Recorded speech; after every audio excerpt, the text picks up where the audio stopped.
Good morning. I don't have a gavel here. Wife won't allow it. Welcome to the second meeting of the Subcommittee on the Wyoming Department of Health's budget.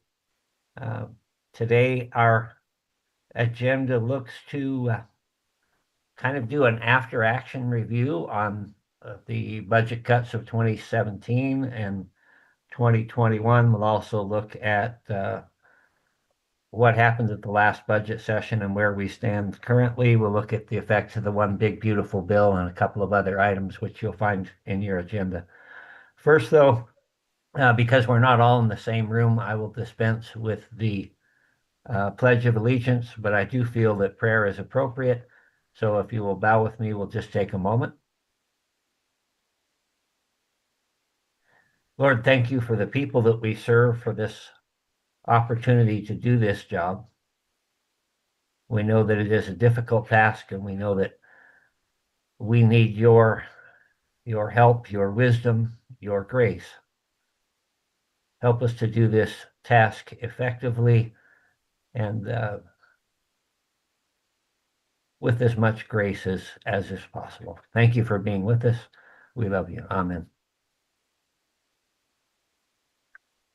I don't know which of you, Elizabeth or Amy, would be in line to call the roll, but please do so.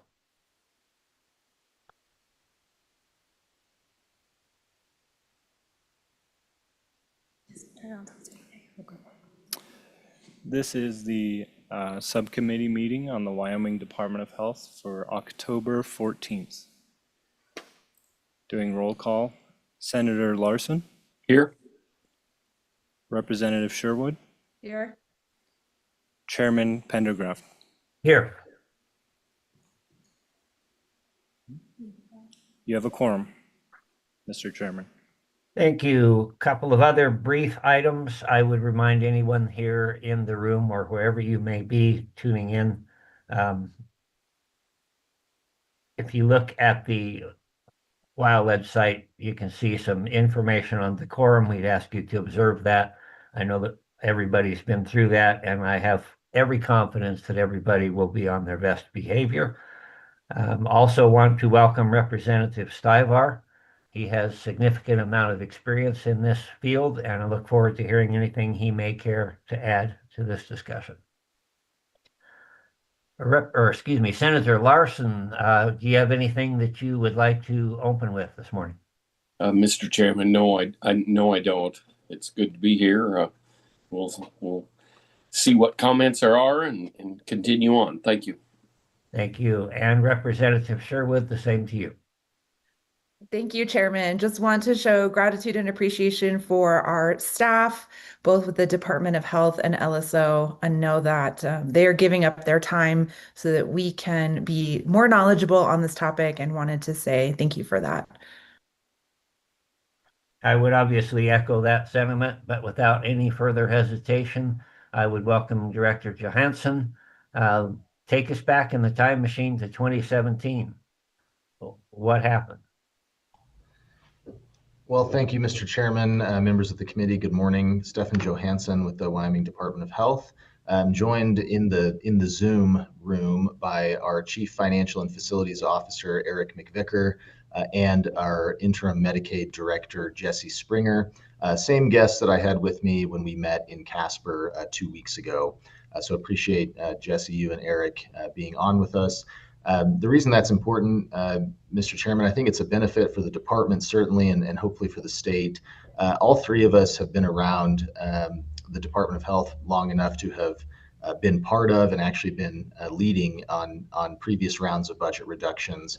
And so between myself, Jesse, and Eric, quite a bit of experience, knowledge. But I'm going to caveat this morning's presentation by saying it is difficult to go back in the time machine. You know, when we're looking now at to start with the 2017 budget reductions that were directed the Department of Health and other agencies as well.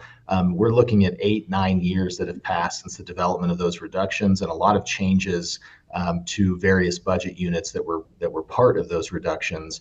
And the reason I mention that, Mr. Chairman, is LSO did a wonderful job with the memos that you have and the historical materials, both for the 2017 reductions and the 2020-2021 reductions. But it's tough because those budget units that are cut during tough times when we have to reduce the budget. In subsequent biennia or legislative sessions, supplemental sessions, et cetera, changes happen to those units outside of the budget reduction. So tracking those finances can be difficult because you see one unit in the Department of Health, saw this pretty large reduction in the 2017 biennium, and then the subsequent legislative session, maybe some other program mechanism was funded completely outside of the reduction. So it is a little difficult to draw straight lines, but we're going to do our best today to at least give you some broad brush strokes, some history, and then as you see in your materials that LSO provided, we can get as detailed as you would like at the unit level, and you can see the historical budget books that are there where you can really see the mechanics of the general fund, the federal funds, the other fund reductions. But just wanted to caveat that, Mr. Chairman, because I get a lot of questions over the years of, well, I see you reduced unit 485, for example, and then the next year there was an increase in general fund to that unit. But that could be because of a legislative preference, a specific bill that passed, a rate increase that happened, 2-3 years after budget reductions. And it's not always one-to-one where you can just track that easily over time. But hopefully we can provide enough context to give this committee some education going forward on what previous budget reductions to the department have looked like. And with that, Mr. Chairman, please, for yourself, for the committee members, don't hesitate to interrupt, jump in and ask questions. We're gonna try to go through quite a bit of information, but summarize it at a high level. And per your agenda, we'll start with the 2017 budget reductions that occurred. This actually started in calendar year 2016, prior to the 2017 start of the biennium, which would have happened on July 1st of 2016. And what occurred there, this was actually initiated by the executive branch. So this was under Governor Mead's administration. The state faced a pretty precipitous revenue decline for a variety of reasons that I won't go into, but happy to add some color commentary if you have questions. And essentially how that worked, this was after the legislative session of calendar year 2016, which was a budget session. And later that spring, when the state really saw the revenue declines that it were facing and projecting from the executive branch, the budget office, that the state wouldn't be able to fulfill its obligations for the biennium, the governor directed agencies to prepare certain types of budget reduction packages. Where that started for the direction to the Department of Health and kind of broadly was the governor's office and the budget office kind of taking the state percentage of the budget that they believed that was projected to be short, and then initially allocated that across all agencies based on the percentage of the general fund budget that each agency represented. As you know, the Department of Health represents a significant share of the state's general fund budget, and it did at that time as well. Over 30% of the state's general fund budget was in the Department of Health. And so initially that budget reduction direction was given to us as a straight allocation, which we prepared, and that was again a significant, I believe, $130 to $140 million general fund reduction for the Department of Health, with accompanying federal fund reductions. However, during the spring and leading up to June of 2016, in discussions with Governor Mead, the director of the Department of Health at the time, I was in his office as his policy administrator. Eric was his chief financial officer, as he is now. Through those discussions, the governor, through his executive authority, directed us to implement a smaller scale reduction than that, mostly based on the types of programs at that scale that we would have to make significant reductions to. Similar to what we talked about a couple of weeks ago in Casper, the Department of Health's budget over 90% of that budget is really subsumed within 5 categories. And that's in our Medicaid program, which includes our developmental disability waivers, our long-term care or community choices waiver, and our Kid Care CHIP program. And so that's, for the age blind, disabled children, developmentally disabled, et cetera.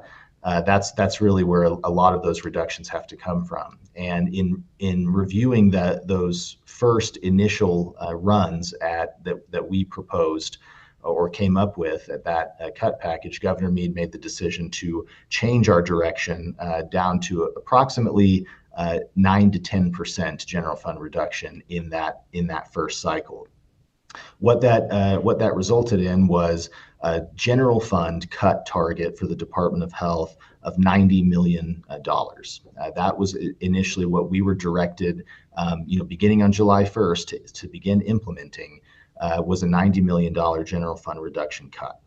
That had an accompanying, mostly because of federal matching funds and other funds that come into the Department of Health, sometimes through matching mechanisms, sometimes through maintenance of effort mechanisms.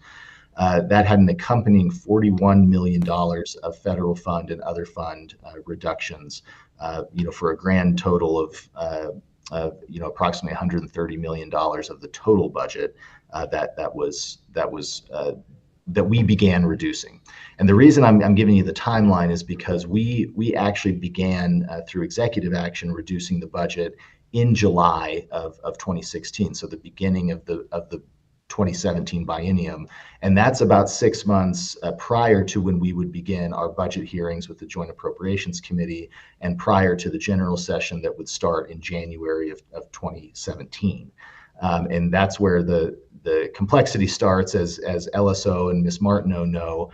Going back through the history of this, you see executive action beginning, and essentially the documentation that you all have is what we are reporting out to the various committees, and in this case, Joint Appropriations, throughout the remainder of calendar year 2016 and going into that next budget session ultimately for acceptance, approval, or ratification of those cuts through the budget process. So there was a bit of lag time, 6, 7, 8 months from the development and implementation of those cuts to the legislative discussion relating to those cuts. To break it down for you, and I know our friends at LSO did a remarkable job with the materials for you today, but going back 8 or 9 years, again, as I said, it's just difficult to draw these straight lines between then and now. And so when we get later in this meeting to the 2020, 2021 budget reductions, there's a bit more recent documentation on those. But like I said, we'll do our best to explain these 2017 reductions as much as we can. Within that $90 million general fund reduction and $41 million federal fund reduction in fiscal year 2017, I'll break it down by division for you. In our healthcare financing division, which includes Medicaid, our Medicaid waivers, and Kid Care CHIP, their target and what was begun to be implemented in July of 2016 was $54 million general fund and $30 million accompanying federal fund reduction. For behavioral health division, which includes our community mental health and substance abuse programming, our early intervention and education developmental preschool funding, as well as our state hospital and life resource center, behavioral health division's cut target at that time was $22.3 million general fund, and an accompanying $12.5 million of federal funds. For the public health division, we had a cut target for them of $6.5 million general fund and $2.5 million federal funds. And for the aging division, this one is a bit unique at the time, and I'll get into some of the reasons why. The aging division's cut target was $45.5 million and a general fund and an accompanying $6.8 million of federal funds. The aging division, as it does now, at the time included all of our senior center programming, Older Americans Act programming, Wyoming Home Services, which generally runs through senior centers, the Wyoming Senior Services Board. That's all within the community living section. But we also have three 24/7 long-term care facilities in that division: the Wyoming Retirement Center in Basin, the Wyoming Pioneer Home in Thermopolis, and the Veterans Home of Wyoming in Buffalo. The reason that aging division cut target appeared so high is that we had the opportunity through that exercise of reducing the Department of Health budget to take advantage of some policy actions, policy measures that had been in the works for a number of years. The biggest part of that was at the time we were discussing, and the legislature was discussing, the ability for us to run some of our facilities and most specifically our retirement center in Basin in a revenue neutral basis. So essentially to use our Medicaid and Medicare reimbursement at that facility to operate without the historic state general fund subsidy that facility had known for decades and decades. And so we really accelerated that process to make the retirement center revenue neutral. And so a much more sizable reduction to the aging division was accomplished due to that, essentially extracting almost all of the general fund out of that particular budget unit and replacing it with enterprise revenue funding, meaning we would operate it aside from facility depreciation and things like that, which is very relatively small given the size of that facility and that budget, operated in a revenue neutral way. So we were able to essentially cut the general fund by replacing it with realized revenue that we could, through policy action and through financial mechanisms, legitimately cut the budget, but not impact the overall operations of the facility and the care that was being provided in that facility.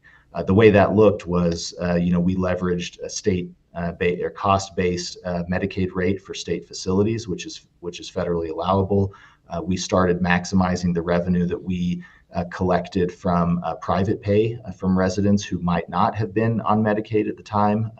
Also, folks who are not on Medicaid but qualify for Medicare to do a certain amount of what we call Medicare skilled billing or skilled nursing revenue collection for folks that can be billed on shorter term rehabilitation stays. So there were a variety of reasons why that, if you looked at it just blind for this meeting, you'd say, my goodness, they really disliked the aging division at the time because they cut it. It's much smaller, but they cut it almost as much as Medicaid. And that's really one of the reasons why that happened. So, Mr. Chairman, that's kind of an overview of the money. I had a few notes on the 2017 budget reductions that were begun at the time. As I mentioned, it was executive branch led until about 6-7 months later when the legislature convened to review what the Department of Health was implementing. And a variety of actions happened during that subsequent session. Most of those reductions at that $90 million general fund target were accepted. There's quite a bit of history there and some small changes and tweaks, and then even going into calendar year 2017, as we were promulgating rules that were required for some of those reductions, some changes at the executive branch level where certain cuts were not fully implemented. For example, breast and cervical cancer screening reduction in Medicaid. The Governor Meade at the time made the decision, as those rules were then coming to fruition, to pause that. And so it was a smaller reduction, but we essentially paused that. And there were some mechanisms like that were slightly tweaked. But by and large, most of the reductions that the Department of Health began implementing through the governor's direction were accepted, ratified into the budget in the subsequent section. Chairman Pendergraft, you had asked a question, kind of maybe a thematic question for this discussion of, what were the approaches? What was the philosophy of the executive branch at the time for those cuts? And it's a good question for this particular meeting because, again, that dynamic of these were not legislatively directed. They were ultimately discussed and largely approved. But it was such a precipitous revenue decline at the time that the executive branch was compelled to begin that budget reduction process basically on its own authority prior to the legislature convening. And so we did have kind of a combination of approaches. And given the size, the scale, and the complexity of the Department of Health's budget, I think it's fair to say that in any major budget reduction cycle, you will see a combination, kind of a multi-tiered approach of how we get to certain numbers. Just because some of these programs, some of these budget units are so large and complex, it's hard to have kind of one approach where you say, well, we're going to not have any across the board reductions. That's difficult when you go division by division in the department, because to get to that scale of reduction, you will have to have some level of across the board or multiple types of programs or provider types or services that are hit. So what you see in 2017 was really a combination of some across the board rate reductions, but also combined with targeted program reductions and in some cases program eliminations. You also see through the 2017 reduction proposals and action, which is summarized by the department from a 2016 document that you can see on attachment C of the first memo that LSO prepared. It's down there a ways because the entire budget book from that biennium was also included in your material. So you got to scroll a little bit, but attachment C was a document we prepared for the Appropriations Committee to summarize that biennium 2017 reduction. And you'll also see throughout that, some red parentheticals in the federal fund column, which is really where we offset general fund expenses by increasing federal funds.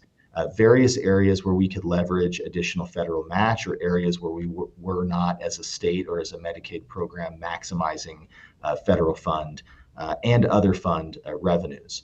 In addition, which you'll see both in 2017 and 2021, the Department of Health will often look at areas that it can increase its revenue outside of Medicaid and outside of some general fund or federal fund mechanisms. In those areas, you'll see things like we can increase fees that we charge for certain services. Vital statistics is a good example, not in this cut proposal, but what we'll get to in the 2021 discussion later, where we can say, we're currently charging $15 for a birth certificate.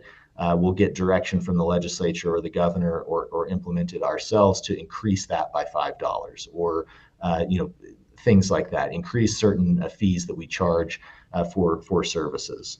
So you'll see a combination of those types of approaches. Philosophically, in all three of the budget reduction proposals that I have helped develop or been involved in implementing, we have always tried to make these tough decisions while also protecting life and safety, especially in our direct care environments. As you know, we operate 5 24/7 safety net facilities. And while those absolutely represent a significant portion of Department of Health costs, especially as it pertains to personnel and staffing, that's really where most of the Department of Health staffing is in our facilities and our direct care field offices like public health nursing. We tried our best in all of these budget reduction proposals to minimize those types of maybe unintended consequences of direct care and life safety, where we didn't want to make budget reductions that ultimately, months later would really put, life and safety in jeopardy for the folks that we're taking care of on a 24/7 basis. So you will see, reductions across the facilities in 2017, but a real effort at that time to make sure that we didn't continue to operate those facilities in an unsafe manner, which has its own, federal compliance issues that come with it, and state, licensure and survey compliance issues that would come with that. So, Mr. Chairman, maybe I'll stop there, see if there's any questions at a high level, but we're also happy to dive into, go line by line if it's your preference or the committee's preference in specific items in each division from 2017 that were reduced. Anybody from the committee want to chime in at this point?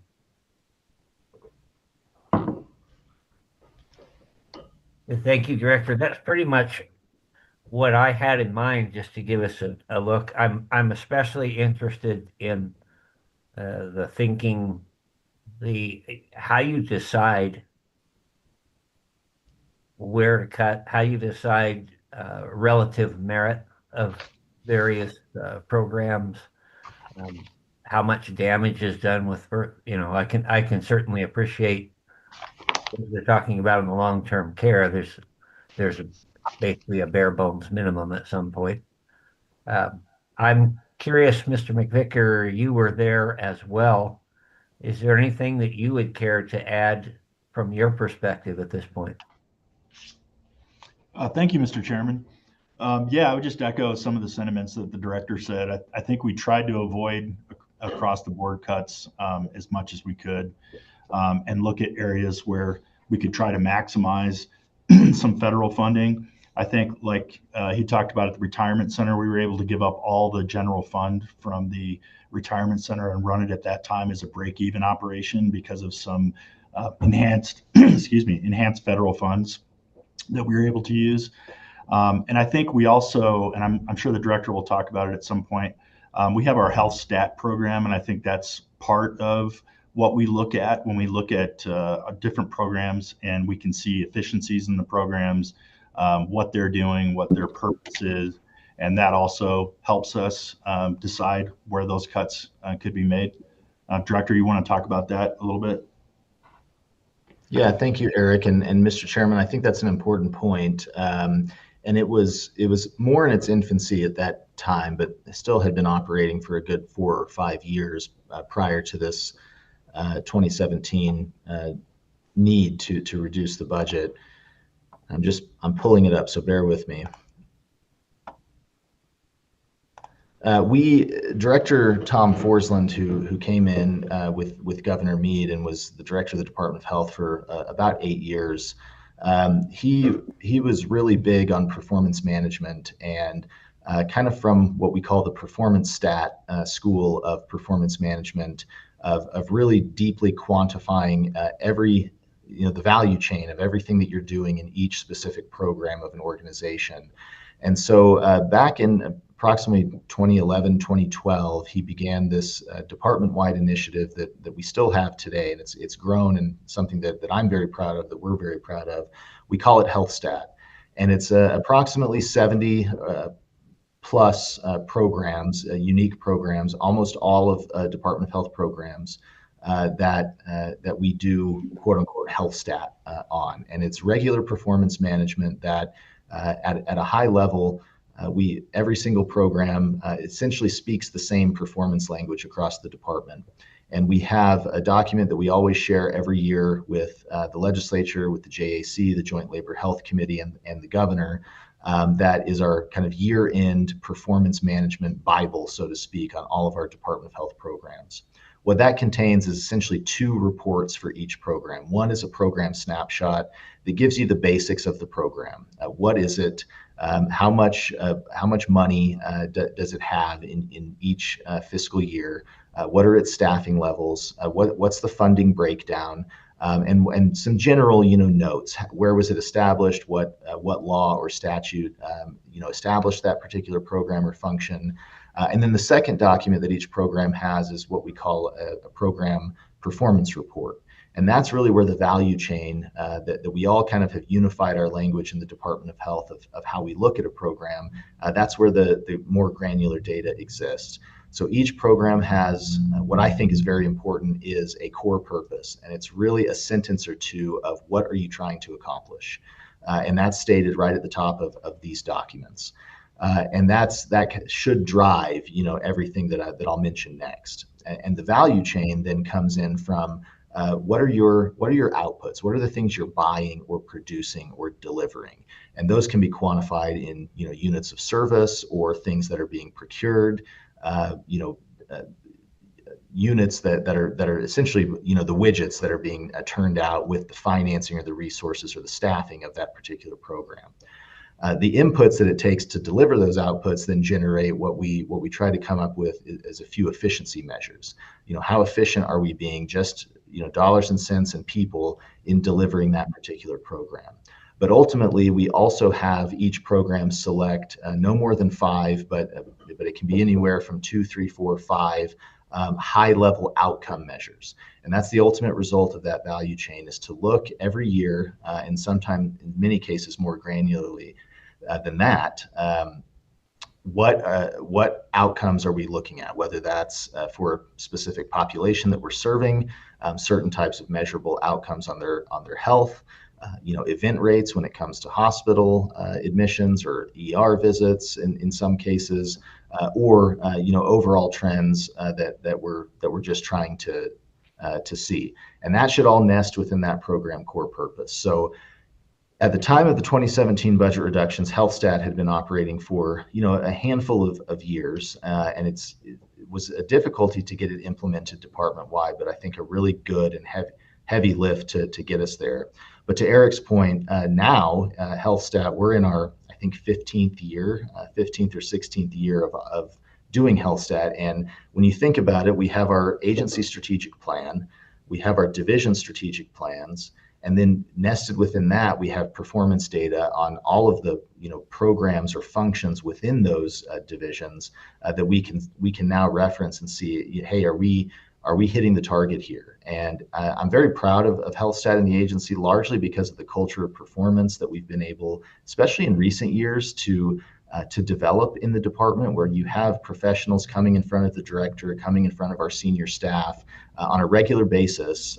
We do these meetings every other Thursday with a handful of programs that are selected to come for an hour and present significant problems that they're facing. And culturally, I'm very proud of our agency because we have our professionals that think less of it now as a personnel management type initiative, where if an outcome or a measurement or an efficiency is moving in the wrong direction, I as a staff person am going to get in trouble. It's really evolved into, hey, we're not meeting our goals on this program, and feeling comfortable to come in front of the director and say what you need. Is that a money thing? Is that a staffing thing? Is that a statute change? Is that a rule change? Is that a policy that we should, change the way we're buying something, change the way we're contracting for something, implement more, stricter standards on a specific contract with a vendor? And it's been largely successful. And I think Chairman Pendergraft, certainly in the 2021-2022 budget reductions, and should any reductions be directed going forward, our HealthStat performance management data is a much healthier resource at this point in time to look at what those impacts are, and where you might be cutting your nose to spite your face, so to speak. So I appreciate Eric bringing that up. It is something that we relied on. But I do want to direct your attention to attachment D in that same LSO document that you had, because it does help answer your specific question, Mr. Chairman, on the Department of Health's budget when we're directed to make reductions. And at that level, as you remember at the time, we were directed to target $90 million of general fund, which came with an accompanying over $40 million of federal funds. You can see on that attachment, it's a document we started preparing around that time to give the legislature, the governor, our decision makers a visual sense in one page of where the Department of Health general fund budget is. And as you've heard me say a lot, around 90% of our budget is kind of subsumed within 5 categories. And you can see that on attachment D, that Medicaid and our waivers within Medicaid, our community mental health and substance abuse services, our developmental preschool services, and our state hospital and life resource center. At the time in biennium 2017, that accounted for approximately 89% of the general fund budget.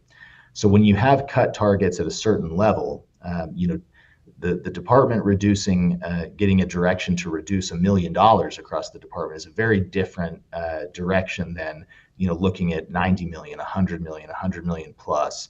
And just in order to get to those cut targets, you can see it'd be very difficult to meet that without hitting those top 5 areas.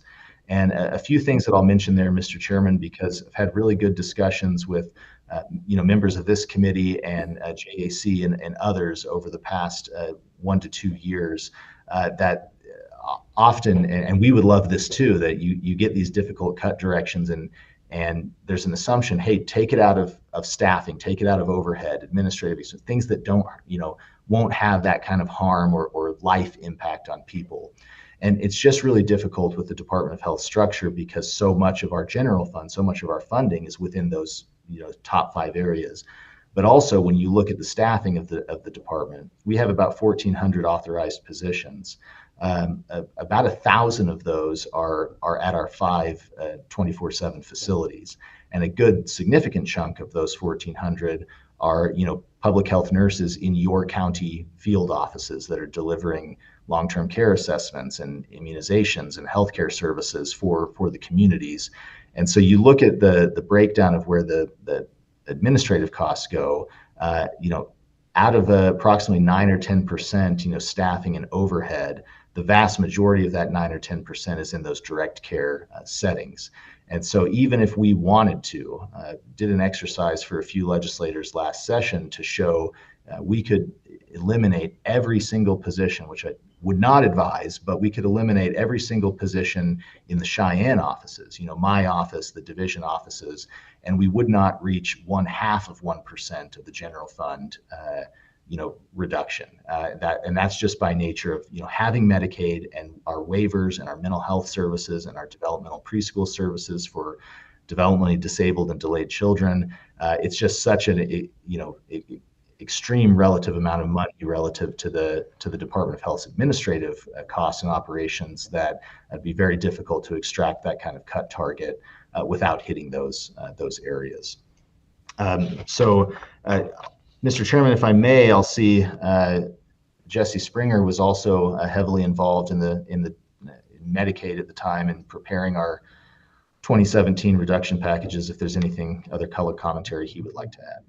Before we go there, because I think this might be somewhat related to your health stat program, I'm going to date myself a little bit, but in serving in the military, our budgets were affected by Carter, Reagan, Bush, and Clinton. And each administration had a different take on how things should be done. And so, it felt like feast or famine at times. Either we had everything we wanted or we had nothing. One of the most effective ways that we found to identify savings was going to that personnel. And I'm sure that you guys have done that, and that's something that I would ask you to touch on.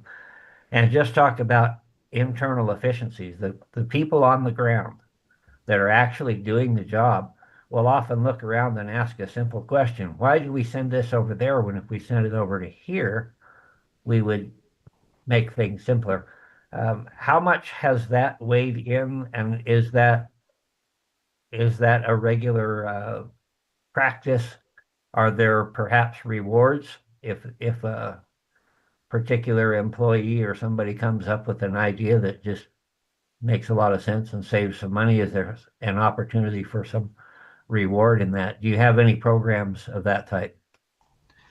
Mr. Chairman, to your first question, it's an unequivocal yes. Of how much do we democratize that sort of idea generation when we have to make these difficult decisions?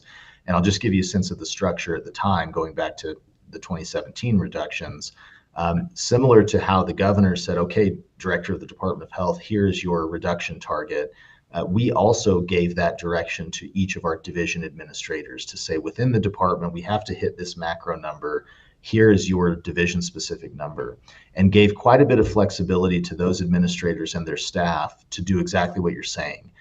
Within those sort of philosophical parameters, we had to, protect life safety, to avoid as much as we could across the board reductions, but also, leverage efficiencies through federal funds that we might not have been fully taking advantage of, or inefficiencies administratively in the office. You'll see that throughout the 2017 reductions of administrative cuts to Division of Healthcare Financing, for example, or administrative offices within the Department of Health. And that really did come bottom up from the folks that we just have to trust in my office and the director's office to say, you have the experts, you have the business administrators that and the program managers that see those things on a day-to-day basis. Why are we doing it this way? Why are we buying something this way when we could, offset 5, 10, 15% of the cost? So absolutely and unequivocally, yes, that's a big part of in an organization like mine that's this large. We're also Wyoming, so we know each other very well. We work with each other for a long time, and that trust is implicit. And I think also what I was mentioning before is kind of in the spirit of HealthStat, which can seem very daunting. You have to come give an hour presentation, public speaking in front of the director, in front of senior administrators, and that can be, not the most fun for a Department of Health staff or program managers. But our culture now, and we just had one of a very important HealthStat meeting last week on an important topic with long-term care eligibility, which, as you know, is a big challenge for the department right now with the volume we're getting, the wait times with processing, the staffing limitations we have in that unit. And those staff, those program managers were in our conference room, last week saying, here is we've quantified this, we've studied this. Here are some ideas that we would propose to you as leadership to help us with that. And that is a variety of different policy actions. Some are financial, some are internal, some are administrative with how we're staffing this and how we're managing vendors, how we're contracting. To your second question, Mr. Chairman, about financial rewards or other types of rewards for staff who are able to generate savings or administer budget reductions in that type of manner, I would say yes, with an asterisk by it. There have been times where the executive branch has put out solicitation for ideas for efficiencies, and there can be prizes and rewards behind that. In fact, some of Jesse's staff in healthcare financing a couple of years ago were rewarded by the executive branch financially by the governor's office for implementing an idea that had a certain amount of cost offsets. But it has been piecemeal. It's not, I wouldn't say it's a standard program or an authorization we have essentially to increase salaries or et cetera. That's more of a structural challenge.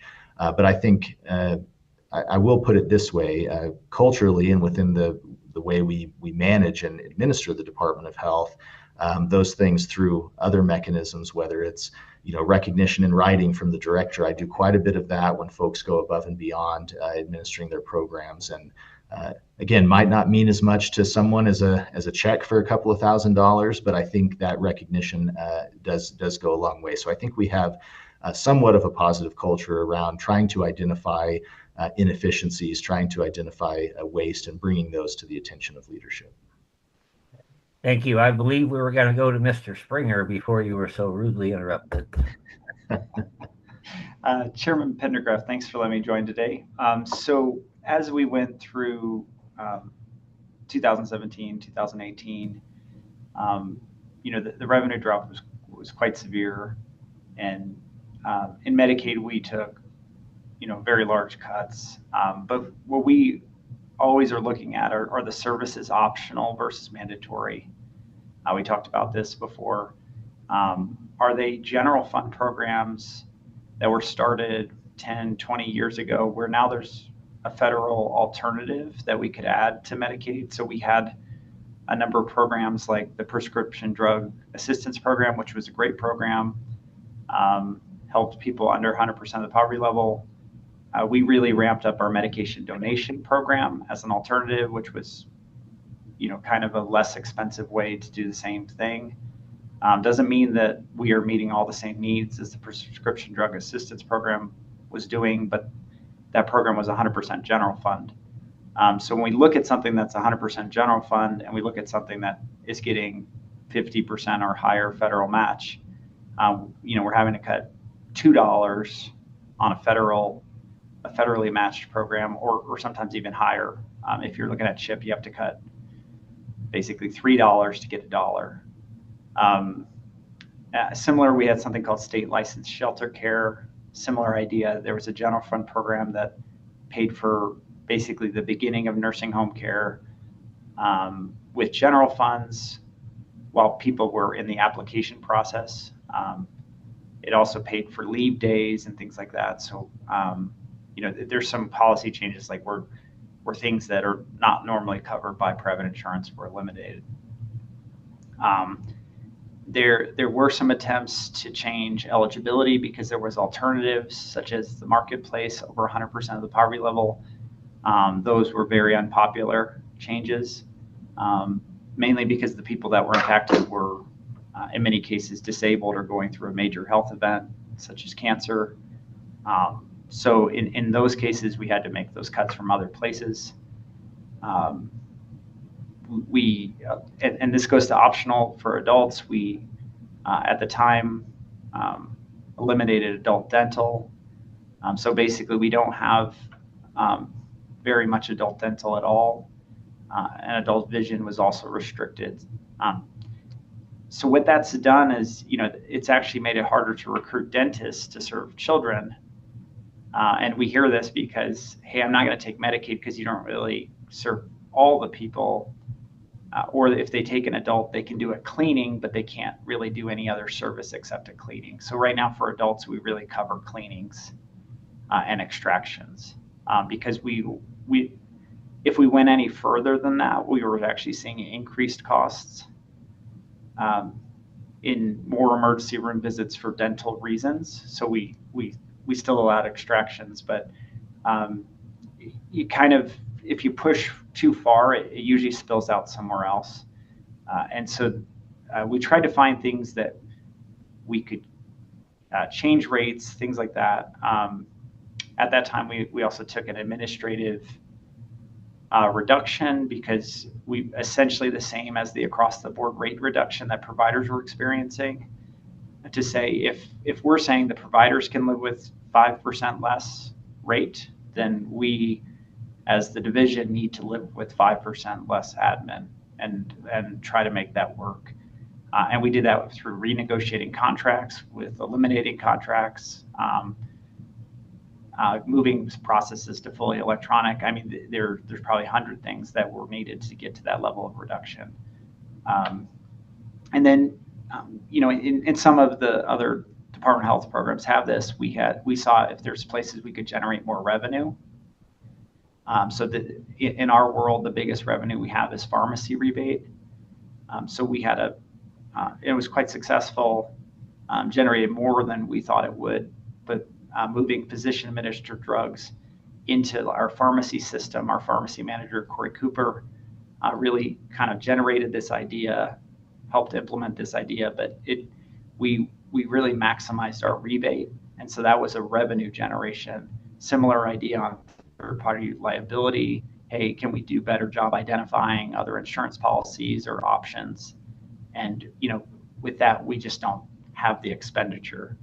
So if some other payer pays before us, that's a real savings to us. So if that's Medicare, if that's private insurance, if that's some other source, if they can pay first, that's a great savings for us because it's really painless.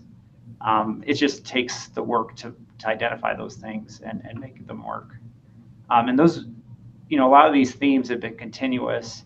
So when we go into the next budget cuts in 21, 22, a lot of the similar themes, will be in place. Okay, where can we tighten up on admin? Where can we maximize revenue? Where are services that can be reduced without as much impact? I will say, a lot of these did have very real impact. We hear about adult dental today. I mean, it's a common complaint. At the time we implemented that, there was no option to not eliminate adult dental for individuals in nursing homes and home IQ-based waivers. Since that time, some of that guidance has changed. But that made it more severe than we would have liked because we asked our federal agency, CMS, hey, can we carve out certain groups of adults because they're very sensitive? At that time, the answer was no. Some of that guidance has evolved since then. I would like to ask, looking at the 2017 cuts, and obviously the map is different now, as was pointed out in the beginning. Uh, things are covered in various places. You've mentioned dental. What else was cut in 2017 that frankly has never been recovered? Or have most of those other things kind of been picked up in other ways?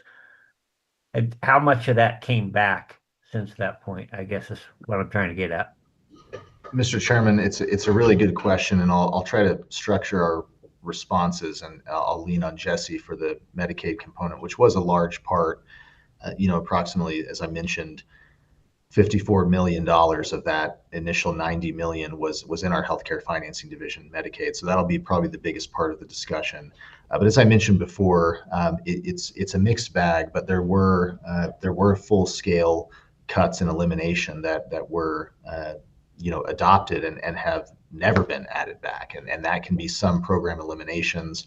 But also, it's important to remember that when we do a certain percentage of provider reimbursement rate reductions, in this case, in the 2017 biennium, many of those were not added back. And it's the difficulty that I mentioned, where you might see a subsequent, years later, a legislative effort to increase funding for a specific program that goes into that budget unit. And just the math can appear, oh, look, this much was cut out at the time, and this much 3 years later was added back for a specific purpose. So the net effect is X or Y. But from the provider perspective or the community perspective, the folks that were receiving that reimbursement rate, that policy did not change. Those rates were held at that, essentially that reduced level from 2017. But I'll point you again to attachment C, which was a document we had prepared for JAC during those cuts, and you'll see tables for each division. And then also discussion and bullet points below that give you a sense of every reduction that we began implementing in that biennium. And I know it's lengthy. We don't have to go through each one of them. It starts with healthcare financing with Medicaid, and Jesse mentioned a few programs that we fully eliminated, and also some reimbursement rate reductions, some administrative reductions that are there. But page 1, page 2, and then going on into the discussion of that attachment will give you a sense of what each of those reductions are that were taken at the time. Like I said, it's difficult to go one by one and say, was this ever added back? Generally speaking, Mr. Chairman, no, they were not specifically added back as a restoration of the cut.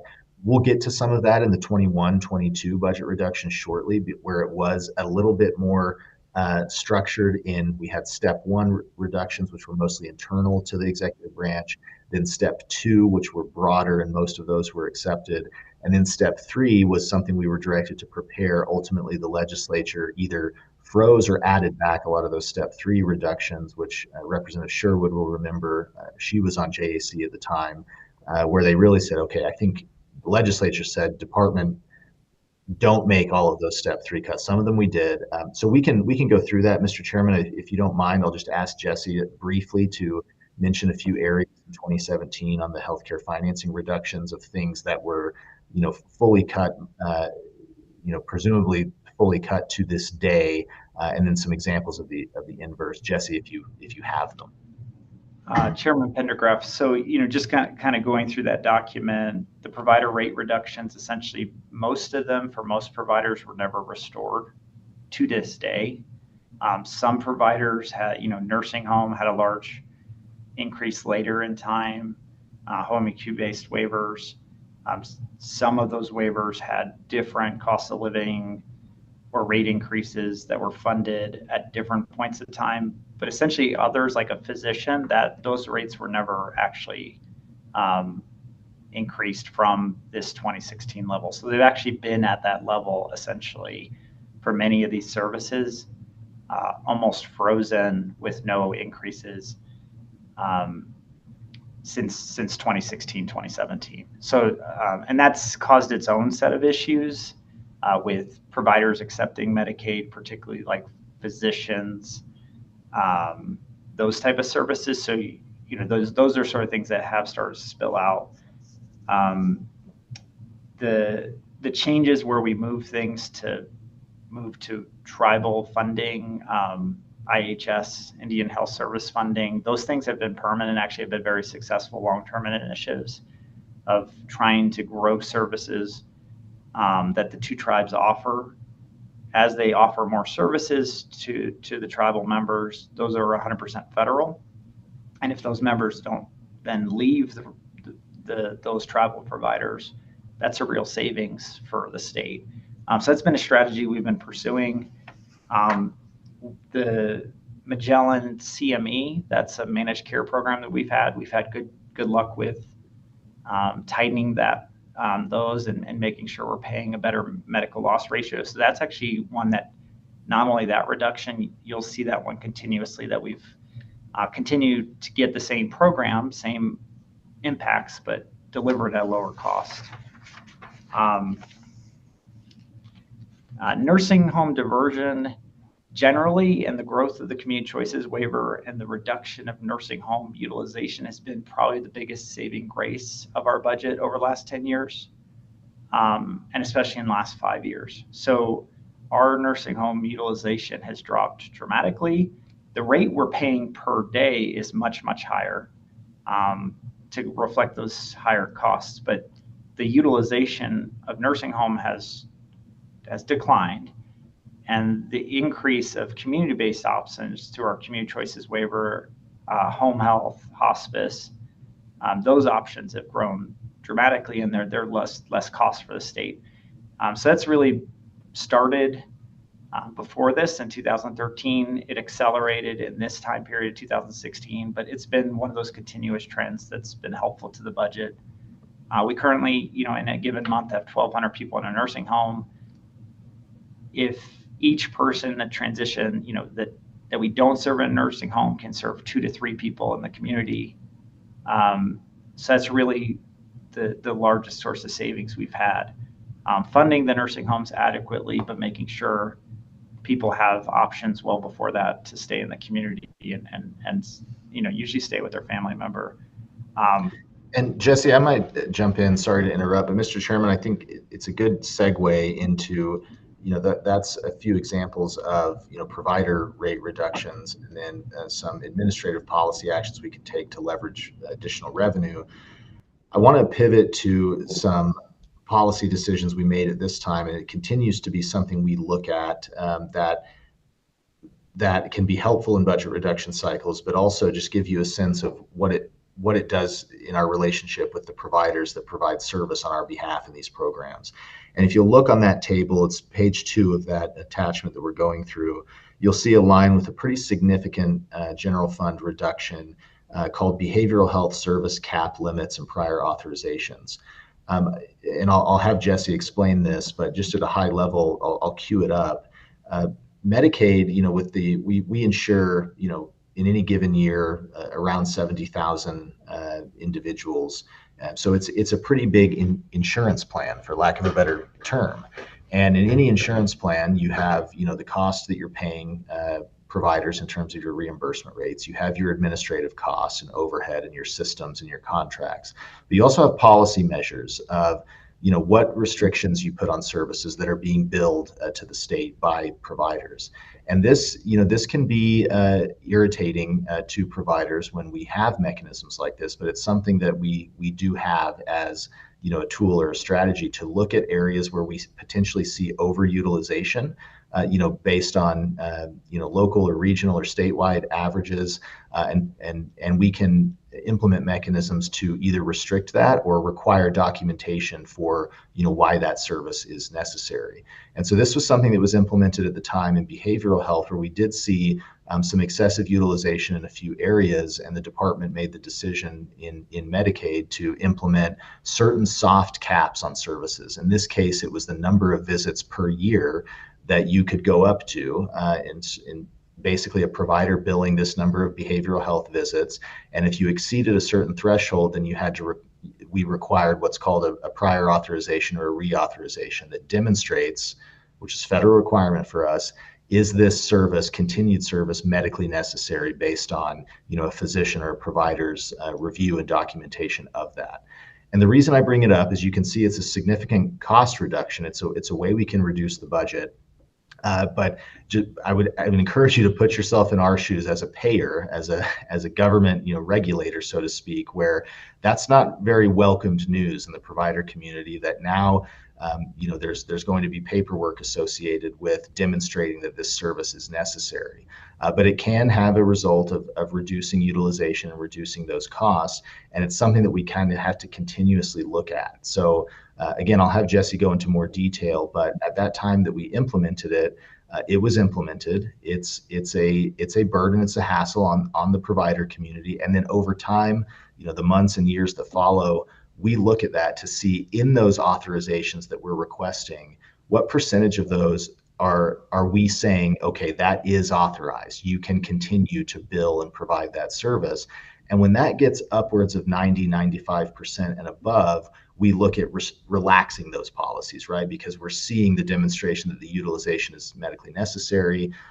But it is a really good example of a sort of an administrative policy tool we have in Medicaid to essentially put some restrictions or some guardrails on utilization. But Jesse, I think it might be an interesting one to mention, since it kind of started with this policy and then it has continued to this day. Chairman Pendergraph, so when you see the behavioral health service cap limits, individuals right now can go have 32 days of service. So that means they're getting 32 different calendar days of service.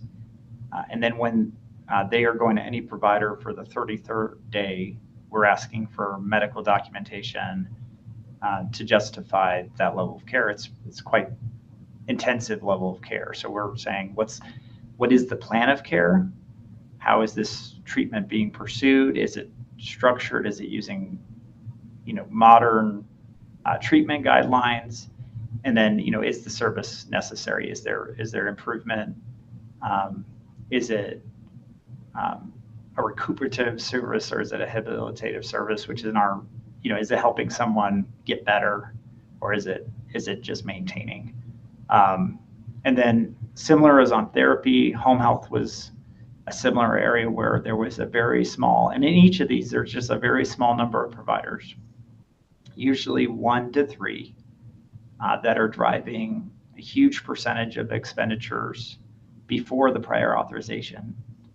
And then after the prior authorization, those providers have incredibly met very large changes to their behavior. I will say, it's not that all providers were having billing behavior and service behavior that was maybe not medically appropriate, but generally when we bring these in, a small number of providers make very large changes to their behavior, but most of the providers are not heavily impacted. So you'll see that in behavioral health, therapy, home health. So basically all those allow a certain number of days of service, and then there's medical documentation and review. Representative Sherwood. Thank you, Chairman. I just wanted to ask clarification. I think in the memo, it talks about the change being after 20 days of service on that behavioral health, but I thought you said 32. So I'm just curious if the number has changed since 2017. Thank you for the clarification. Chairman Pendergraph, Representative Sherwood, we actually saw that the 20 was very effective. We were having pretty high prior authorization approval rates at the 20. So what we've done over time is just, originally went to 24, and then that was working pretty well. A lot of the behavior that we were concerned about stayed within the guidelines, that you weren't having those. So we were able to take it up to 32. So those are sort of kind of tweaks we make over time to say, what is the right threshold for this care? And basically we're just trying to clamp down on some of the behavior that leads to over expenditures and maybe care that's not as helpful. So just over time, we have a similar limit on other services. Some are 12. It just depends on what the service is, and what is a rational limit. Many people don't hit these limits at all. So, in many cases, many people get behavioral health treatment, for instance, and they don't come anywhere close to 32 visits in a year. So they're just never affected by the prior authorizations. They might have a visit a month, or a visit a week for 3 months. They're not hitting these thresholds. But that is what we do look at is, do you have high approval rates for prior authorization? Is the service still having concerning utilization, not just from a cost perspective, but high numbers of referrals to program integrity, high number of investigations from Medicaid Fraud Control Unit, the Office of Inspector General. Those all are factors when we're considering something having prior authorization or not having prior authorization. There's a number of low-cost services that we've removed prior authorization from because it's just not worth the cost of doing the review, and they really didn't have any issues. So you might think like a wart removal. Well, the wart removal was $40. The review cost more than that, so we're just not going to do that. And we'll just do audits after the fact if someone is removing 1 million warts. So there's there's different ways to control that than the front end prior authorization review. So we've tried to look at different strategies for those sort of low cost services to just remove that abrasion. That's kind of a general question I'll just throw in here. I believe I heard Director Johansson say that you served through Medicaid about 70,000. The number that stuck in my head was 88. So the question is, I know the baby boomers are starting to age out. What are we looking at over the next 5-10 years? Where are we at as far as the number of people served? Well, Chairman Pendergraft, so I think sometimes, you'll hear those different numbers. We sometimes use unique people. So that'll be the higher number. And then monthly enrollment is 75,000 people. So unique is, did you get a service anytime in the year? That'll usually be a bigger number in the 80,000. During the height of the pandemic, that number actually got almost to 100,000 people, for instance. But then how many people are enrolled as, Medicaid is their insurer that month, that number is lower.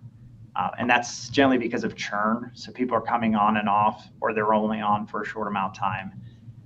So our enrollment in the nursing home, long-term care, developmental disabilities, acquired brain injury, those populations have been steadily growing.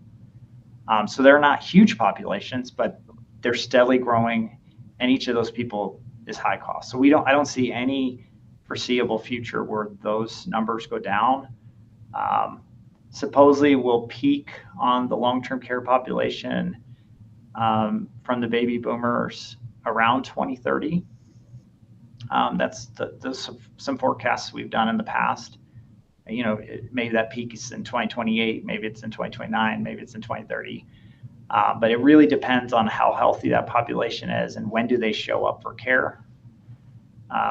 The home INCUBE-based population with developmental disabilities or acquired brain injury is honestly just very steadily growing, just incrementally every year, but it never shrinks.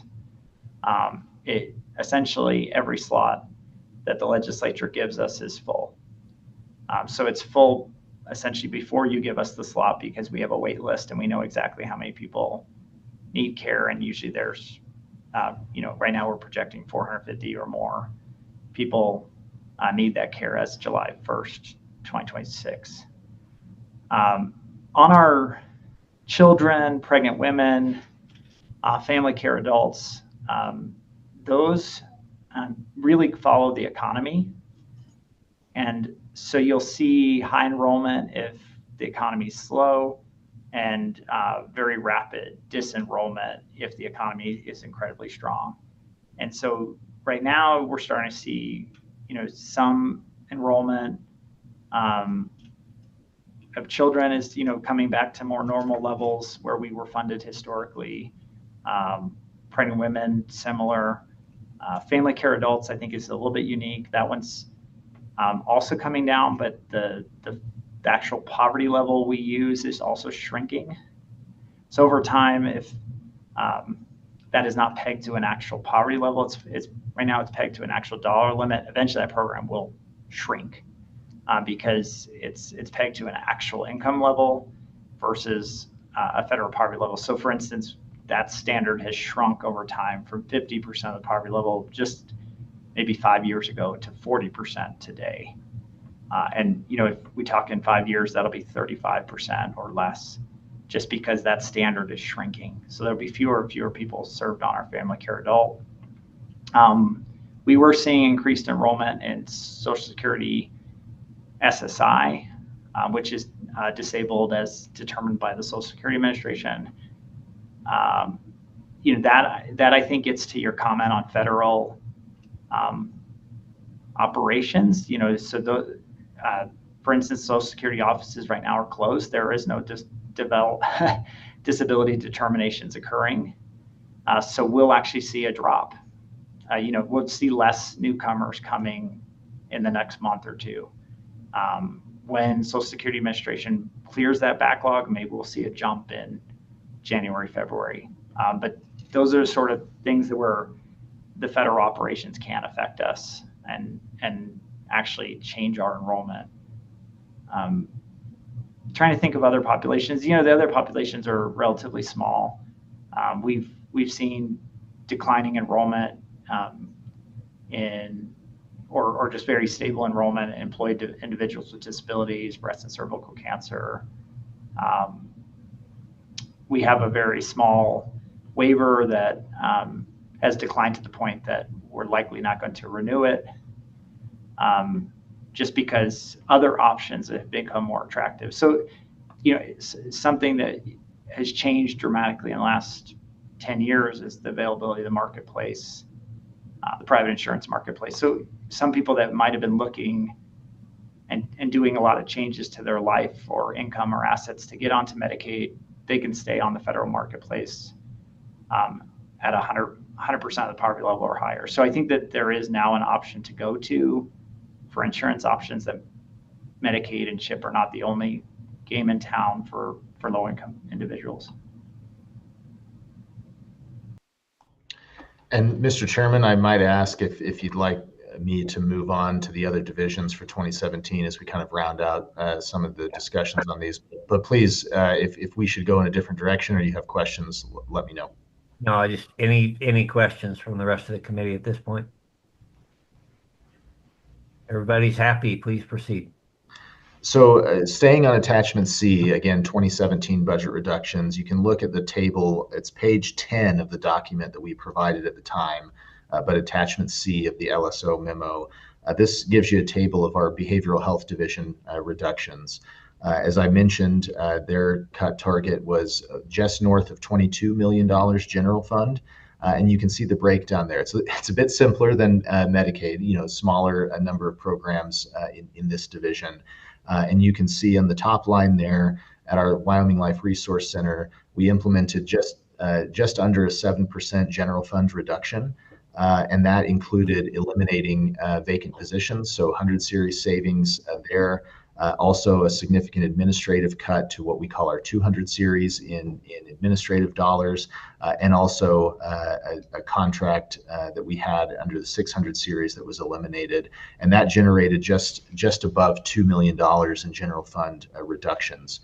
You'll see conversely, the second row of that table at the state hospital, we implemented under a 1% general fund reduction. And, layperson would ask, well, why did you hit the Life Resource Center and not the state hospital? And it's important to pause here and mention that, like we discussed before, with our direct care expenses in our facility settings, these are areas that we really try to prioritize minimizing harm, impact, and especially life safety issues. At the state hospital, this is something we do not control, essentially the inflow of populations. This comes from the courts. So both through Title 25 civil commitments and Title 7 criminal forensic commitments to the state hospital, that volume, even at this time and continued in years past and years after, the volume of orders from the courts continued to grow. So we're faced with these upstream and downstream impacts, especially as it pertains to the state hospital, but all of our Department of Health facilities, especially now with legislative changes and the rebuilding, our missions are very connected with the populations we're serving. But at this time, if we were to say make major position reductions, bed reductions, cost reductions to the state hospital, those could be implemented. But the impacts of those are not just felt by the Department of Health and state hospital and a reduction in staff and reduction of beds. That directly correlates to an increased wait list for your courts and county attorneys, your hospital emergency departments who might be holding Title 25 commitments, waiting for services at the state hospital. And on the criminal forensic Title 7 side, it's your courts and county attorneys, but primarily law enforcement, sheriff's offices and jails who have criminal inmates, detainees who have, are on the wait list for a mental health evaluation or a commitment for restoration services at the state hospital. That wait list would only grow. And so the impacts of that can be very severe in your communities, and a lot of pain and suffering for your jails, for your courts, for your judges, for your county attorneys in growing that wait list. So you'll see a much smaller reduction there. We did eliminate, a couple of vacant positions, and we did really try to curtail, registration fees, things on the administrative end, travel for employees going to trainings or conferences. That's really where you saw a much more modest reduction at the state hospital. We had a unit and have a unit 2502, which is our recovery supports unit, kind of a supplementary unit to the broader mental health and substance abuse treatment budget units, which you see below.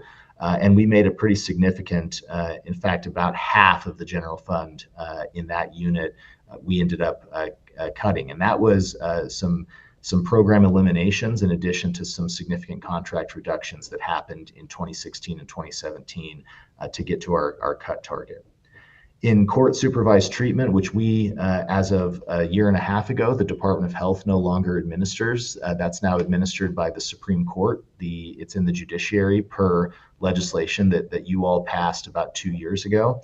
But when we administered that program, we did make approximately a 14% reduction to the general funds in court supervised treatment, which really was directly reducing the number of slots that your treatment courts in your various communities could have for folks who have committed crimes, but it's substance use related, and the idea is to get them into treatment versus cycling them through the jail. So that was a significant reduction at the time. And then you'll see 4 units kind of bundled together here: 2506, 07, 08, and 09.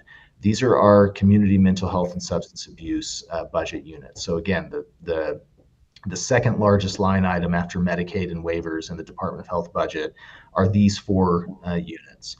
And unsurprisingly, as you can see, in each of those units, an 8.5% reduction, 7% reduction, 14% reduction, pretty significant budget reductions, which that translated directly into reductions to our contracts with community mental health centers. And that at the time was approximately $110 million biennial program with all 4 of those units together. And so that represented approximately if you average that together, around a 12 to 15% reduction, depending on the service and depending on the center. You alluded to this earlier, Mr. Chairman. We did and we do try to offer flexibility in some of these larger provider systems where, similar to how, the mean old director gives his administrators their cut targets and they go, in the best way they can find possible with minimal harm, implement those. We try to do the same with some of our provider groups. Here's what we need to extract, but what flexibility can we give you to, move funding or services over into this bucket, because that's where your demand in your community is, or that's the service that you feel like should continue to be scaled, or vice versa. And so you'll certainly see in any cut target that we're given, again, any of those areas that are in those top 5 categories, Medicaid and waivers, mental health, substance abuse, developmental preschools, and our facilities is typically where you will see the most amount of general fund that can be extracted. But I say that with a caveat because in those top 5 areas where most of the money goes, those are also mostly are pretty core and safety net type services for the population that we serve. And rounding out that table, Mr. Chairman, Unit 2510, Early Intervention and Education. Again, we affectionately refer to that as our developmental preschools. This is also in Behavioral Health Division. We implemented around a 15% cut to that unit at the time, around $6.7 million out of that budget unit. That involves some difficulty as you all serve on appropriations. So every year we come with developmental preschool requests, which we are legally required to bring to you for external cost adjustment and the child count for the kids that are served in those developmental preschool programs. That also is heavily regulated by the Federal Department of Education through what we call IDEA, or Individuals with Disabilities Education Act. And there is a maintenance of effort requirement in IDEA and from the Federal Department of Education that only if you can demonstrate, precipitous revenue declines in the state or a significant reduction in the number of children that are identified for services, those are really the only categories where you can waive out of the maintenance of effort. And so in this particular situation, we had to demonstrate to the federal government when these cuts were implemented that they were implemented because of this incredible forecasted revenue decline. That ultimately is temporary because then a year, 2 years later, the federal government comes back and says, all right, how are the revenues doing? Because you need to get back up to your maintenance of effort, your MOE. And so it's always kind of a dynamic that we go through in programs like that, where if we can demonstrate those, revenue declines, we can make those reductions. But there are strings attached to the federal maintenance of effort in a program like that. So that's Behavioral Health Division. Again, approximately a little less than 22.5 million that was taken out, with $12.5 million of accompanying federal funds that you can see there. And I see, looks like Representative Sherwood has a question, Mr. Chairman. Yeah, please go ahead. Thank you, Chairman. Thank you, team. I'm interested, and I know this could be reflective or opinion or fact based on sort of who was here when this all happened. But what were the longer lasting impacts that we have felt to these 2 buckets that you've covered? So that mental health, substance abuse bucket, and then the early intervention DD preschools. In my notes, I wrote yikes next to both of those, right? And so I just wonder if you or your team or your staff have any observations of, immediate impacts that we're seeing and maybe longer term impacts that we're still seeing or feeling because of those reductions. Thank you. Mr. Chairman, if I may, Representative Sherwood, it's a good question. And I'll caveat this by saying it is, again, hard to draw some of those straight causal links, but I'll give you some of my thoughts in those particular categories. Over time, and since these budget cuts were implemented, we've seen a significant change in the economics of behavioral health, especially state-financed behavioral health. We could talk about the massive reform, very fiscally conservative reform that the legislature directed us to implement, which took effect last year. But even before that, we have seen a pretty significant consolidation of mental health and substance abuse providers just on the business side. And I think a lot of that has to do with the overall economics of behavioral health, where 10, 15 years ago, the landscape was a bit different. And the types of populations that state was financing for mental health services was different at that time. But you've had the advent, far more mental health providers have come into the market, especially the private and commercial insurance market. So if you think of, apps that you can have on your phone, and via telehealth, you can You can request an appointment and have an appointment through telehealth with a counselor, with a mental health provider. And so the economics have fundamentally changed. And I think with community mental health centers, you've also seen a lot of consolidations. When I started with the department, I think we had somewhere around 17 or 18 unique organizations that were contracted community mental health or substance abuse centers. Now we have 7 or 8. And that doesn't mean that the number of centers or physical footprints have changed. That just means the organizational structures, there's been acquisitions and buyouts and kind of consolidations in the business of community mental health. And I think some of these, budget reductions are certainly related to that. I wouldn't say that they were the cause of that type of change, but you have seen quite a bit of consolidation within that market, which I do think lended itself for us as a state to look at a pretty significant reform for the types of populations, the core services and the priority populations we wanted those centers to serve, which ultimately resulted in the behavioral health redesign, where we really have been focusing over the past year and a half those centers on acute psychiatric individuals, criminal justice involved clients, high needs kids in the DFS or DFS adjacent world, and their families, and then more high needs, low income, kind of really curtailing that population, but prioritizing it with the same dollars to try to catch the folks that slip through the cracks. With the preschools, that's a difficult question to answer. We do know that it's a mixed bag across the state. You do have certain developmental preschools that are much more on the knife's edge, financially speaking, depending on where they are, their geography, their business model, and the population that they serve. That was at the time a significant reduction to the developmental preschools. You'll see in the table there that we estimated an approximate $4 million loss of federal funds if we were determined to have violated maintenance of effort. Ultimately, the federal government did not levy that federal fund reduction. And there's a lot of reasons why, but essentially, I think they accepted our contention that the state's revenues were precipitously declining. That's why we made the reduction. So our maintenance of effort was waived. But also in subsequent years, and this gets back to my introductory comments, in subsequent years after these cuts, we had to bring you as the legislature, the new child count numbers, the new external cost adjustment numbers, and some of those, not all of them, some of those monies were appropriated. And so that, essentially that maintenance of effort floor started to build back up over time.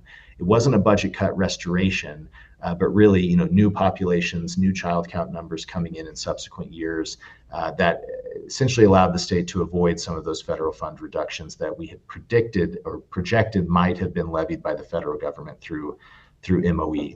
But make no mistake, I mean, these are difficult systems to keep afloat statewide. I would encourage all of you in any of these areas, whether it's folks who serve Medicaid populations at your hospitals, your nursing homes, your private physicians' offices, your dentists, your mental health centers, your developmental preschools, to talk to them about it is unique in different pockets. We look at these systems statewide and try to implement these things with the most minimal impact that we can. But it really does vary across the board with different types of business models, different volumes of populations that are served in who can essentially survive after budget cut or budget reduction cycles. And we have seen, going back to these reductions and previous reductions, absolutely providers that have decided we cannot make it on that anymore and potentially make the decision, we are not serving any new Medicaid populations, or we're going to not enroll as a Medicaid provider. Those are certainly impacts that we see. Any further questions, committee, on that section? All right, I look forward to any comments you might have on public health. Sure. So moving on to public health, this is page 13 of attachment C. We ended up issuing a reduction target to public health at the time of about just north of $6.5 million. The table on page 13, you can see some administrative reductions that we made to the state health officer unit, approximately $150,000 of administrative costs there. About $1.5 million to our Rural and Frontier Health Office. Now we would call that our Office of Rural Health. There's been some changes there in Unit 510. We did make a reduction to our oral health unit. I believe, Eric, you can correct me if I'm wrong, I believe that was the elimination of our state dentist position that we had. So that's a biennial figure there of $689,000 that we eliminated both the position and the function of the state dentist. We made cuts to our maternal and child health unit, some administrative reductions to WIC, or Women, Infant, and Children offices, some reductions to public health nursing, cancer screenings, our public health lab here in Cheyenne, and our chronic disease and substance abuse and suicide prevention unit. All totaled, that reduction was, like I mentioned, just north of $6.5 million. We had estimated at the time potentially in some of these programs an accompanying loss of $800,000 of federal funds. Eric, if memory serves, I do not believe that federal fund reduction happened. I don't recall the reason why, but that's why you see the tilde, the asterisk on that. But happy to answer any questions, or I know our public health administrator, Stephanie Sandoval, is online should you have more detailed questions for her. Committee, any questions? Mr. Chairman, I'll mention going page 13, 14, and 15. You can see the discussion on all of those. I just went over the table very briefly, but you can see peppered throughout those bullet points and those discussions, summaries where you do see, again, program eliminations. We eliminated the end-stage renal disease program, and I won't go through all of the detail, but if you have questions specifically about those areas, both administrative program eliminations, significant reductions, we can certainly get into the detail there. I think that's satisfactory. Thank you, Stephanie, for being here. Ms. Sandoval. Last but not least, Mr. Chairman, page 16 of attachment C is our aging division. We went over much of this in our earlier discussion. You can see on the table, similar to Medicaid, where we were saying if we're making these reductions out in the community, we need to look at administrative reductions of our own. So approximate 4% administrative reduction, what we call CLS, that's our community living section. 5001 is the administrative unit there.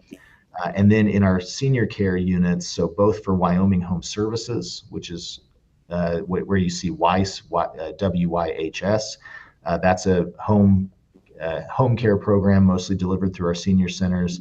And we also at the time had a kind of early stage effort on what we call an ADRC, or Aging and Disability Resource Center, something many states have done essentially to have almost like a 211 type system that can help navigate seniors through various programs and supports that are available.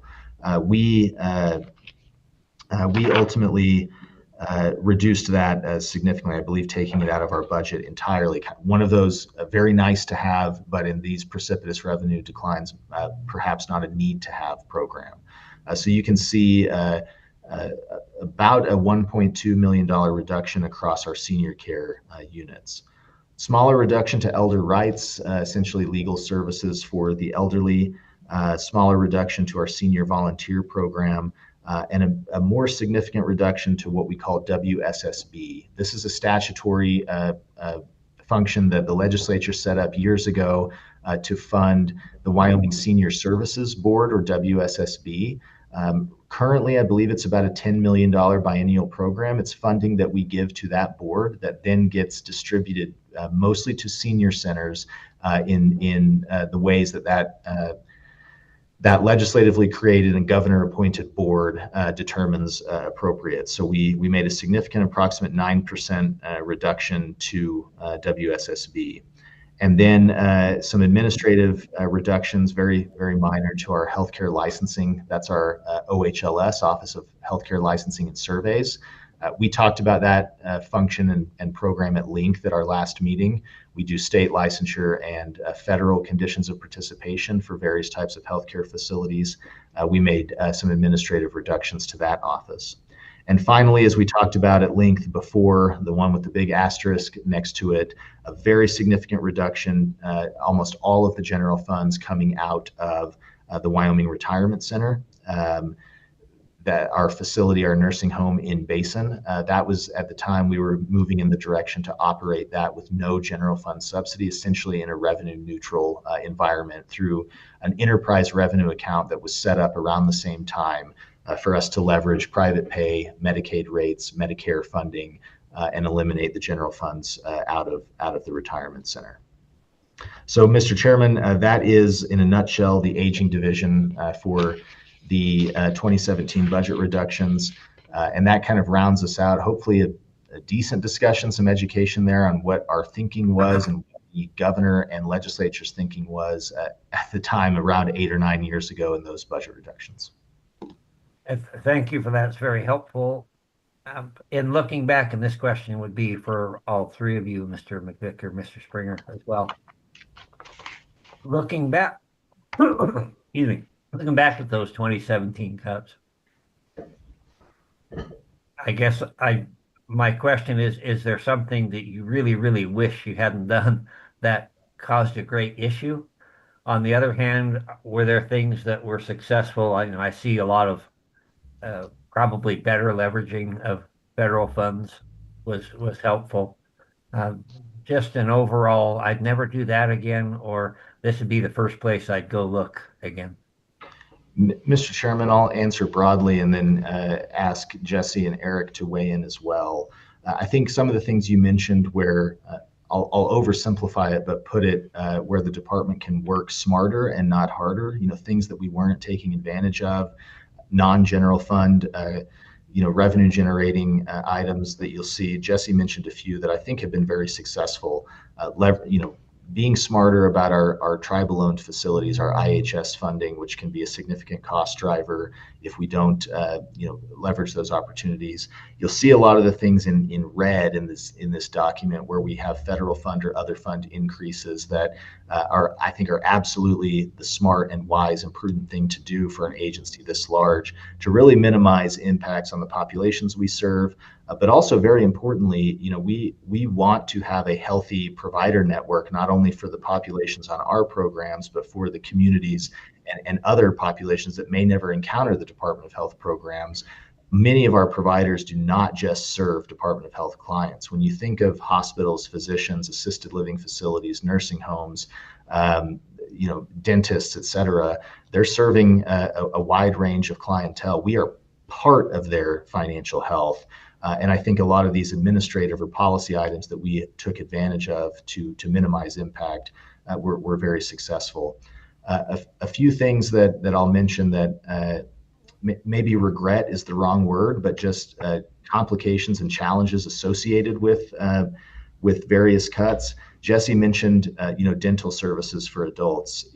You have to be very careful with some of your, program eliminations, service reductions, or reimbursement rate reductions, because you can see them, pop as unintended consequences in other areas like emergency department utilization. When, as he mentioned, if you're only doing, cleanings for adults that are on the Medicaid program and not extractions, then there is a required service in Medicaid that individual can go get service at a higher cost at a hospital or an emergency department.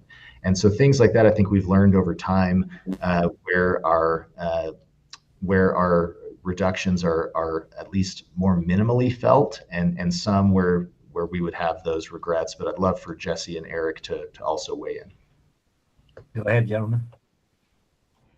Yeah, Mr. Chairman, Eric McVicker. I think I started in 2012, and I think this was the first major reductions that we had to our budget. I think, reductions generally are not a good thing, but I think what we learned through here is, I think you've heard it through the presentations, a lot of trying to maximize our federal funds. Look, as Mr. Springer said, looking at some of the way we were doing Medicaid, some of the changes, what could we maximize? I think our goal through all of these reductions was to try and do as much as we could in-house and not affect, vulnerable populations. And I think we did a pretty good job of doing a lot of that. And I think you'll see that that kind of thinking carried forward into the 21 cuts as well.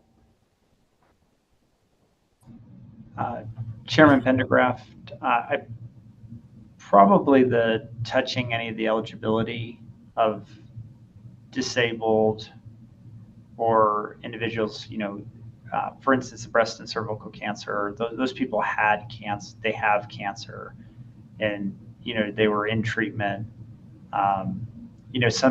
Some way to, maybe set those in the future, or if you're going to change those, it only affects future people, which is very difficult for Medicaid, or generally because, we were able to find those cuts basically by accelerating some other cut. Just don't touch eligibility for those type of populations at all. Essentially those two on page 2 were actually never implemented. We made minor kind of tweaks, but those cuts had to come from other places, which in the end was disruptive because we had to find other bigger cuts to go fund something that was never implemented because it became unrealistic. So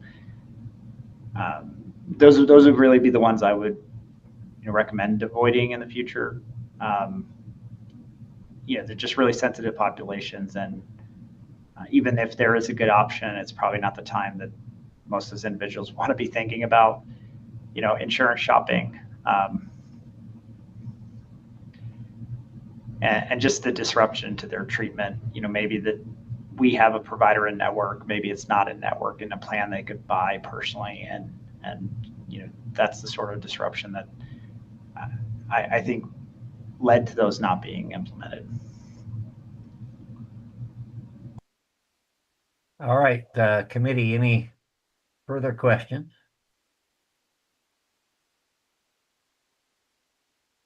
Representative Stivar, you've been listening to all this. I knew you partook in some of the things, at least in 21. Do you have anything that you would like to ask or to comment on at this point? No, sir. Thank you for being here. Anyone else online? Mr. Chairman, we don't have anyone online, but we do have quite a few folks in the room. So I don't know if anyone has public testimony in the room, but that's to your discretion to ask, sir. Absolutely. Let's take any public comment we can. And I guess just a little different sitting here. I can't see much, but please fill up the chairs and let us know what you have to say. It looks like, sir, they may be okay on this topic. I don't see anybody moving towards the chairs at the moment. All right, then. At that point, we probably should take a break for a little bit. Let's come back at 10:25 and we'll jump forward to 2021.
Right. I would like to welcome everybody back and make sure that my co-committee folks are here. I see Representative Sherwood. Senator Larson, are you back with us?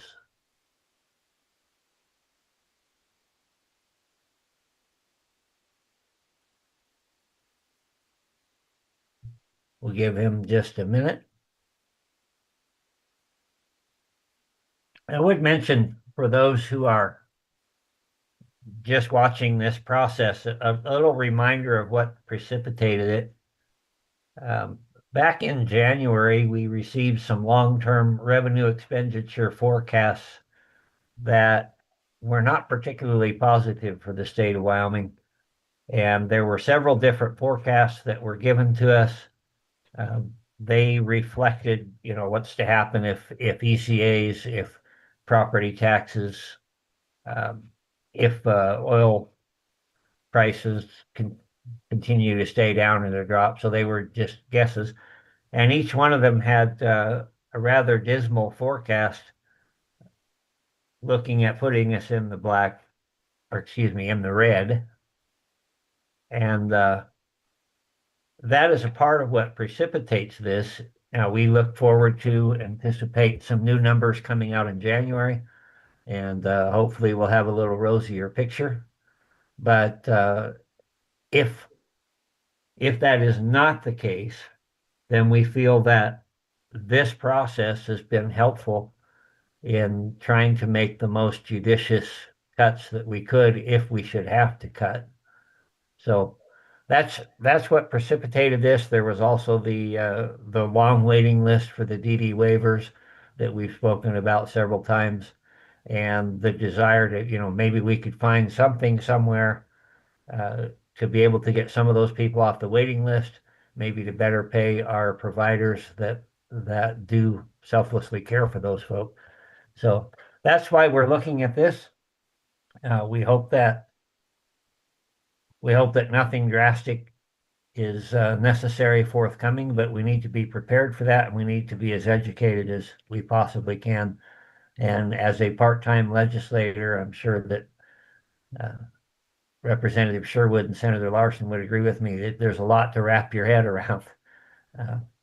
So we appreciate very much the efforts of the director and his staff in helping get this ready. We always appreciate the efforts of the LSO. They work tirelessly and they do a great job. So now that we have Senator Larson here with us, let's jump to 2021. And Director Johansson, basically the same outline, what happened and what did we learn? Thank you, Mr. Chairman. And for those following along online or members of the public, again, the documents that LSO provided are very helpful. We're moving to the second LSO memo. What I'll mostly focus on is listed as attachment D. It's kind of the overview of the reductions that took place beginning in 2020, but for the 21-22 biennium. Very similar to what precipitated the 2017 reductions was really during the interim period. So following a legislative session, you folks will remember that in 2020, precipitous revenue decline and revenue projections declining for the state of Wyoming. Many folks will remember, I believe, oil futures went negative at that time. It was significant and pretty drastic. So leading up to July of 2020, and then going into the fall when we would be preparing our budget for the JAC and the legislature, there were essentially three steps that were directed by Governor Gordon. We'll focus mostly on what everyone has referred to over the years as the step 2 and step 3 reductions, but I'll mention briefly that step 1 was really about internal mechanisms for the executive branch to halt some funding items. And that step 1 was, like I said, a bit more internal. There was a freeze or a soft freeze on certain types of hiring and recruiting. There were also, elements where we as the Department of Health and other agencies froze or reduced 900 series contract expenditures, a variety of elements that Many of you heard Director Hibbard over the years from the Budget Office describing what that sort of 6-month period in the Step 1 reductions looked like. But a lot of moratoria and funding freezes took place almost effective immediately. And then we were directed very similarly to the 2017 reductions based on the revenue projections to develop budget reduction proposals in 2 additional steps, Step 2 and Step 3. And so in the overview document for the Department of Health that you have in your materials listed as, I believe, Attachment D, you can see a little bit of background on why we were once again in the position of reducing the budget. In this particular case, the department in Step 2 was directed to implement a 9% state general fund reduction. And so what that ended up equating to was a roughly similar figure to 2017, just south of $90 million, approximately $89 million of general funds, and an accompanying $49 million projected federal fund loss for a total cut in Step 2 of $138 million. But as you'll see as I go through some of the materials here, we also leveraged some one-time funding that we had and some revenue growth that we could implement through a variety of mechanisms to offset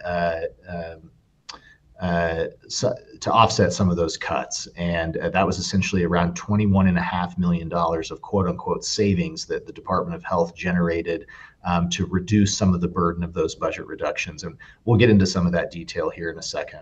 But Mr. Chairman, again, 8-9 years ago, giving you the history of the 2017 budget reductions, even though all 3 of us testifying today were present at the time, just difficult with how much time has passed and getting all of the documents together that kind of show that trajectory. This is a little bit of an easier exercise because it's in more recent memory. And we were very much more intentional and direct, at least in communicating what some of our budget reduction principles were during the development of these proposals. And similar to what we discussed this morning, we did as much as we could. We wanted to avoid full across the board reductions. And like we talked about this earlier this morning, what I mean by that is we absolutely have to have across the board reimbursement rate reductions in certain areas that are specific to those functions. But what we wanted to avoid was just taking every budget unit across the Department of Health's budget and saying, here's the percentage reduction that you will take. We're directed to do a 9% reduction, so everybody gets a 9% reduction. And the reason for that is like we have already talked about, is that there can be unintended consequences. That is basically using a sledgehammer instead of a scalpel, and we took much more of a scalpel approach here. So that was one of our top principles, was to avoid total across the board reductions. Similar to 2017, we also wanted to minimize impact on vulnerable populations, both those that reside in safety net facilities like the state hospital and the Life Resource Center, but also the incredibly vulnerable people that we take care of through our Medicaid program, through our community programs in behavioral health, as well as public health with the direct care and the community services that we provide. You'll see listed there number 3 on our overview. Also, at the time, we were kind of in the development stage of what we knew would be an exciting reform to our community behavioral health system, and also exciting areas where we were improving services and partnerships with the judiciary, with law enforcement, many of which are continuing today. We were just discussing some of these things with the Judiciary Committee yesterday on partnership to better care for inmates that are in jail but committed to the state hospital, and those are some exciting things. But at this time, we were just in some of the development stages of some of these reforms that have now been implemented, or in some cases are being piloted now, and that included in minimizing those impacts on the behavioral health continuum, looking at our 2 safety net facilities that specifically at this time, the state hospital and the Life Resource Center were under construction with full rebuilds. And because of those mission changes, the new sort of safety net population and safety net missions that we were being given to develop and implement, we wanted to minimize impacts on those 2 facilities in particular. And finally, as I talked about briefly, we explored and actually implemented quite a few options, alternative options for cost savings in the 21-22 biennium. And we'll get into some of that, but the top line note, I think the takeaway that I would like the subcommittee to remember, even if it's just a refresher, in the previous two biennia prior to the one that we're in now, through these alternative options for cost savings, your Department of Health in each of those biennia offset and saved around $100 million general fund in the previous 4 years prior to this biennium. And that allowed, as you'll see in some of our discussion today, allowed the JAC and the legislature to work with the Department of Health on those funds that we saved, significant amount of savings by leveraging, enhanced federal matches, but also through when we had vacancy savings, mostly at our facilities, our CFO, Eric McVicker, and I, we locked down any unspent funding in the previous two biennia that we essentially held in an account in the director's office, so that it wasn't being, spent, even if it was, authorized spending that could take place. When we offset those funds, we essentially locked them down because we knew we were in a budget cut cycle. We knew the legislature had some priorities. And over the subsequent legislative sessions, the JAC and legislature was able to take advantage of those savings, in some cases to avoid budget reductions and use one-time funding to essentially delay those reductions. You'll see that a lot in the step 3 reductions, where Department of Health savings, Department of Health reversions were deployed. But in other areas, the legislature took it upon themselves, and in some cases, very prudently, to use Department of Health savings to invest in other areas on one-time basis. For example, all of the funding that we currently have in the state auditor's office account for the old state hospital hazardous material abatement and demolition project, almost all of that funding came from Department of Health savings that's currently sitting in an account now. So a few examples of where those alternative options that we explored and implemented resulted in the ability to either for us to reduce our legislative ask in some of these areas, or in other cases to offset budget cuts, or to fund certain areas that the legislature was considering during the past two biennium periods. What we did, Mr. Chairman, for the legislature and for the JAC at the time, similar to how we do our budget overview now, our budget is complex, as you know, and the pages that precede this overview in the LSO memo is basically the budget book from the period of time where we were proposing these cuts. But it's helpful, we think, not only for us, but for policymakers like you all, to see this broken down into some more understandable categories. So table 1 in this overview, we broke this down into, sorry, Mr. Chairman, I'm not sure if you had a question. I was muted. I just wanted to step in for a second before we move out of there. Your guiding principles. And the first one I just want to touch back on briefly. Obviously, it was pretty clear to me that at 9%, just doing an across-the-board slice could have some unintended consequences. I'm curious at what point does that kind of bottom out? In other words, if you said 2% across the board, now have we gone below a threshold where that might be feasible? One of the reasons of that is you take, the entire budget that you've got, you're going to come up with 3%, you come up just shy of 70 million. Obviously, for someone looking from the outside, you feel like any budget anywhere at any time could take a 2 or 3% hit, and just got to tighten it somewhere. Comments on that? Is there a bottom limit in there somewhere? Mr. Chairman, it's a really good question, and I think the lower you take that threshold for an across-the-board target, the easier it is to implement. So you're not wrong there in concept. What I think at our size and scale in the Department of Health, I still believe it's unadvisable, even at a 2 or 3% target, is that you lose the flexibility in things that might be high priority for the state, for the legislature, that we're saying the rule is everybody takes a 2 or 3% cut. It doesn't take into account the different structures that some of our programs have. For example, our direct care operations at the facilities or the field offices, they're very staff intensive, right?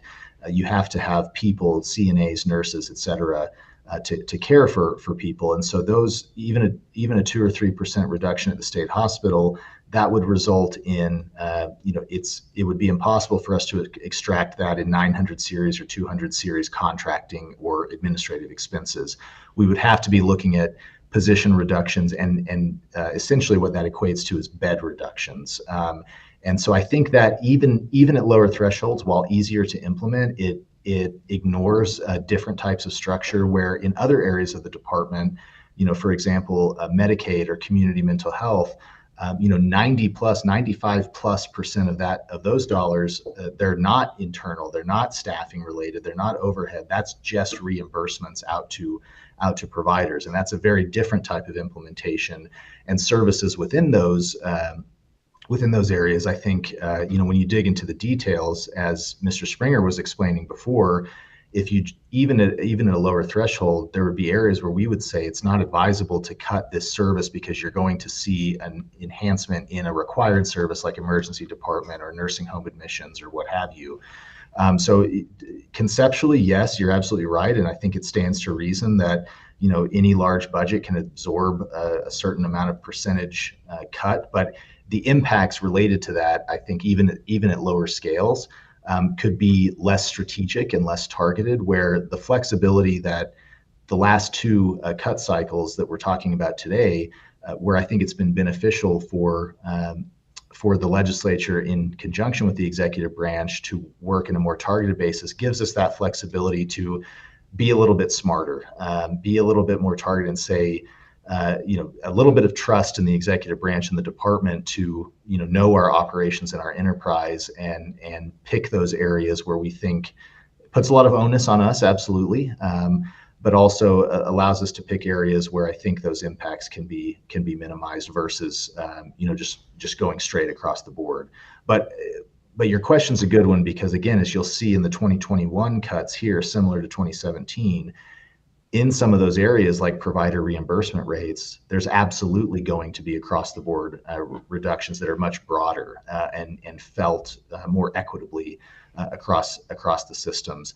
But because we're so diverse in the Department of Health, we have direct care, we have regulatory functions and licensing and survey, we have an immense amount of funding that goes out the door in basically insurance programs to reimburse providers for care that's delivered.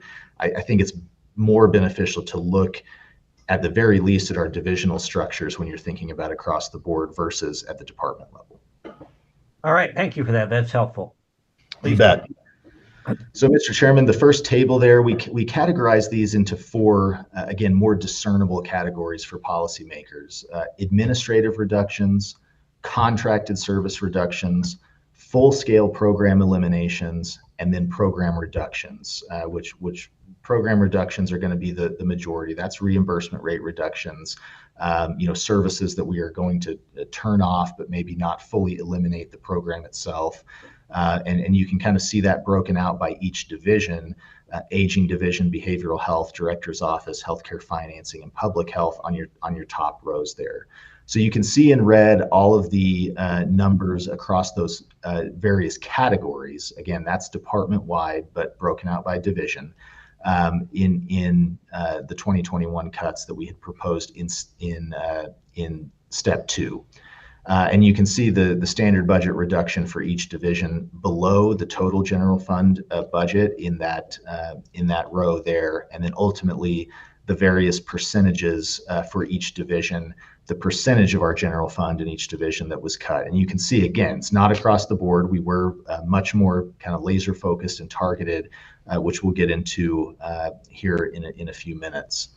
But also wanted to mention, if you scroll down the bottom of page 1 there and going into page 2, we had opportunities, again, to be a little bit smarter with these reductions and have some alternative options for cost reductions, both leveraging additional federal and other funds, but also revenue increases that we could implement.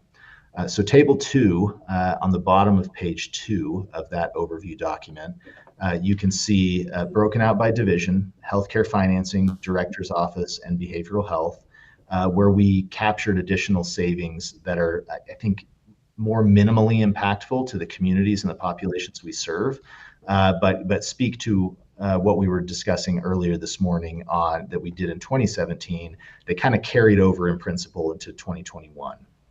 So at the time that we were making these proposals, we were in the early stages of the public health emergency with the COVID-19 pandemic. And part of that federal declaration of a public health emergency came with a 6.2 increase to Medicaid federal match rates across the country. And so that was an area where we could say, hey, we're going to leverage additional federal match because of the public health emergency. The condition on that was that states were not allowed to disenroll populations from Medicaid, which is why over those years you saw kind of an artificial inflation of the number of people being served by Medicaid, because we were not allowed at the federal level to disenroll populations. Essentially how this worked was we made a wager, and it turned out to be correct, that unlike some other states, we didn't anticipate a massive increase in utilization even with the populations that we were not disenrolling. We did see increased utilization in some areas during the pandemic from folks that we were unable to disenroll, but by and large, that federal match rate equated to a more of a general fund offset, because we did not in Wyoming see broad scale increased utilization across Medicaid. And so you could see there what we were estimating at the time was approximately a $16 million offset to the general fund by leveraging that additional federal match rate. Kind of same thing on the one-time savings for your second row there, but this is more in what we call our supplemental payment programs. And we talked about that in Casper briefly, where we have a few programs for hospitals, nursing homes, ground ambulance, psychiatric residential treatment facilities, where we assess those providers a fee.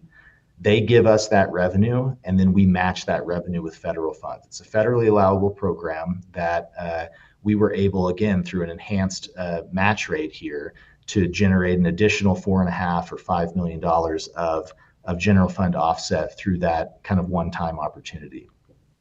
We also, as I mentioned earlier this morning, we implemented an additional $5 increase to the fees we charge in vital records or vital statistics. So these are things like birth certificates, marriage certificates, divorces, et cetera. All of these different documents that we are the custodian of record in the Department of Health, we implemented a $5 kind of across the board fee increase. Which is not something we do reluctantly. We don't want to do that because we're a very consumer-facing, customer service-oriented office in vital records, but something that would generate additional revenue for the state and prevent the need for more severe budget cuts. That was about a $500,000 revenue increase, so relatively small, but the director's office in terms of the Department of Health budget, my office, is also relatively small.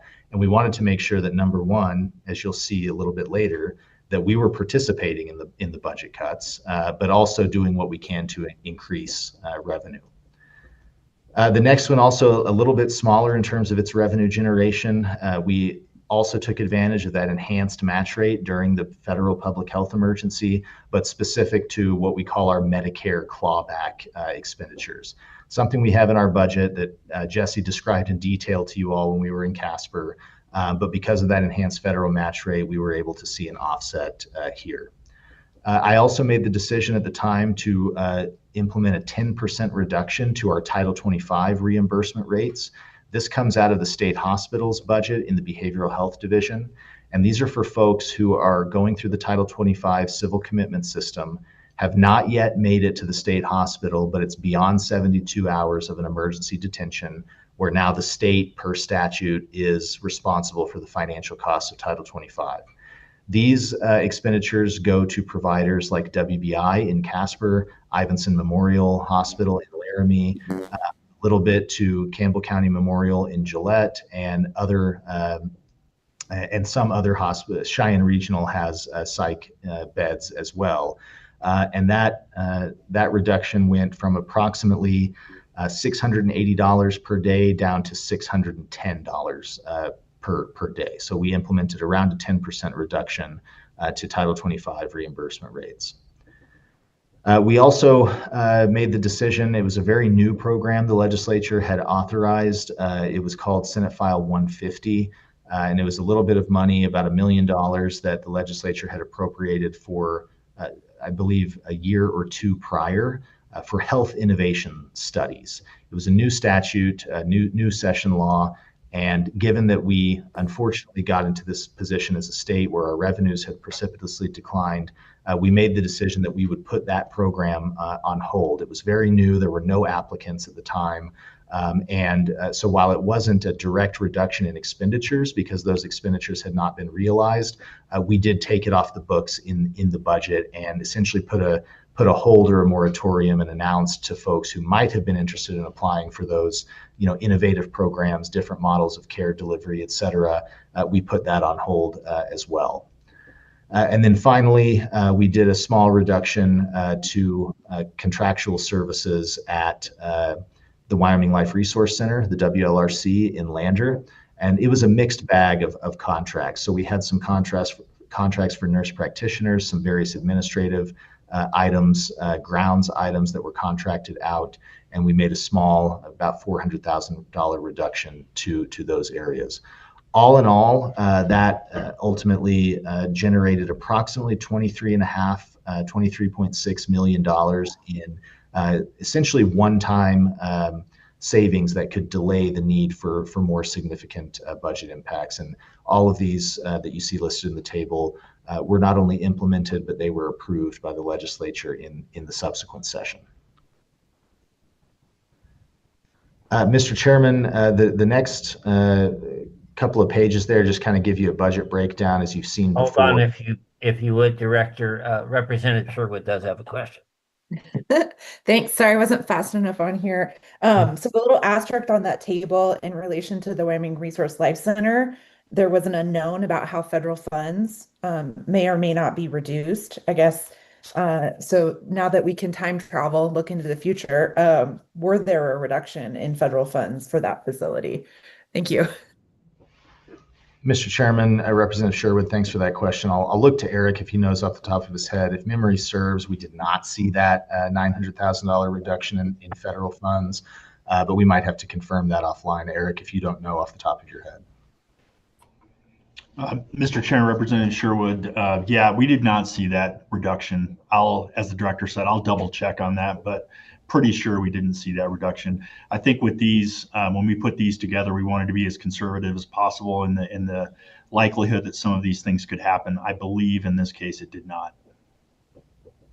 Thank you. I appreciate the information. All right, Director, carry on.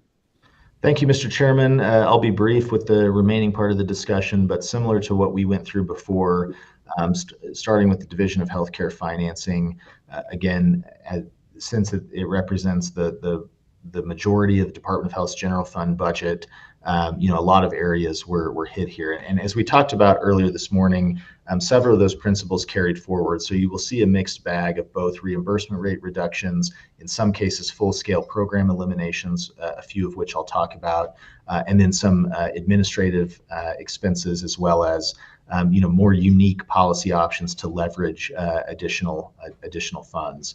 But I'll start with a few of the bigger ones. We had through various components, some of which we talked about this morning, going back to 2017 and before, we'd implemented certain policies to reduce utilization, but also manage utilization through various mechanisms, both through prior authorization, through reauthorization, through certain payment policies that had been implemented in the 2017-2018 biennium.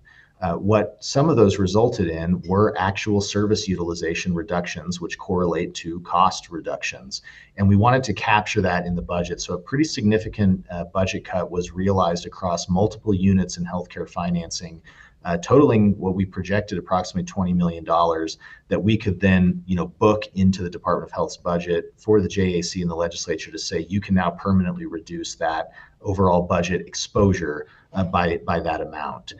We can certainly get into some more detail on that, Mr. Chairman, if you'd like, but a few different types of mechanisms were involved there.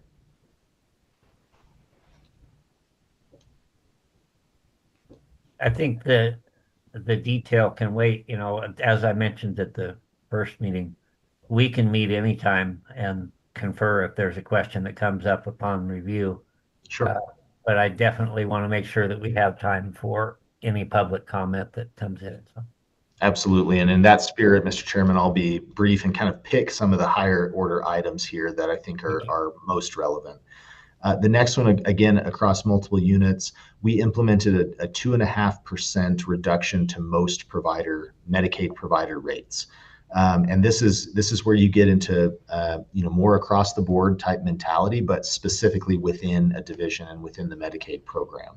There were a few providers within that 2.5% rate reduction that we essentially exempted because it just does not make sense to cut them. For example, a 2.5% rate reduction to the Wyoming Life Resource Center, which receives Medicaid revenue, would then just trigger additional general fund expense on the general fund side of the Life Resource Center budget.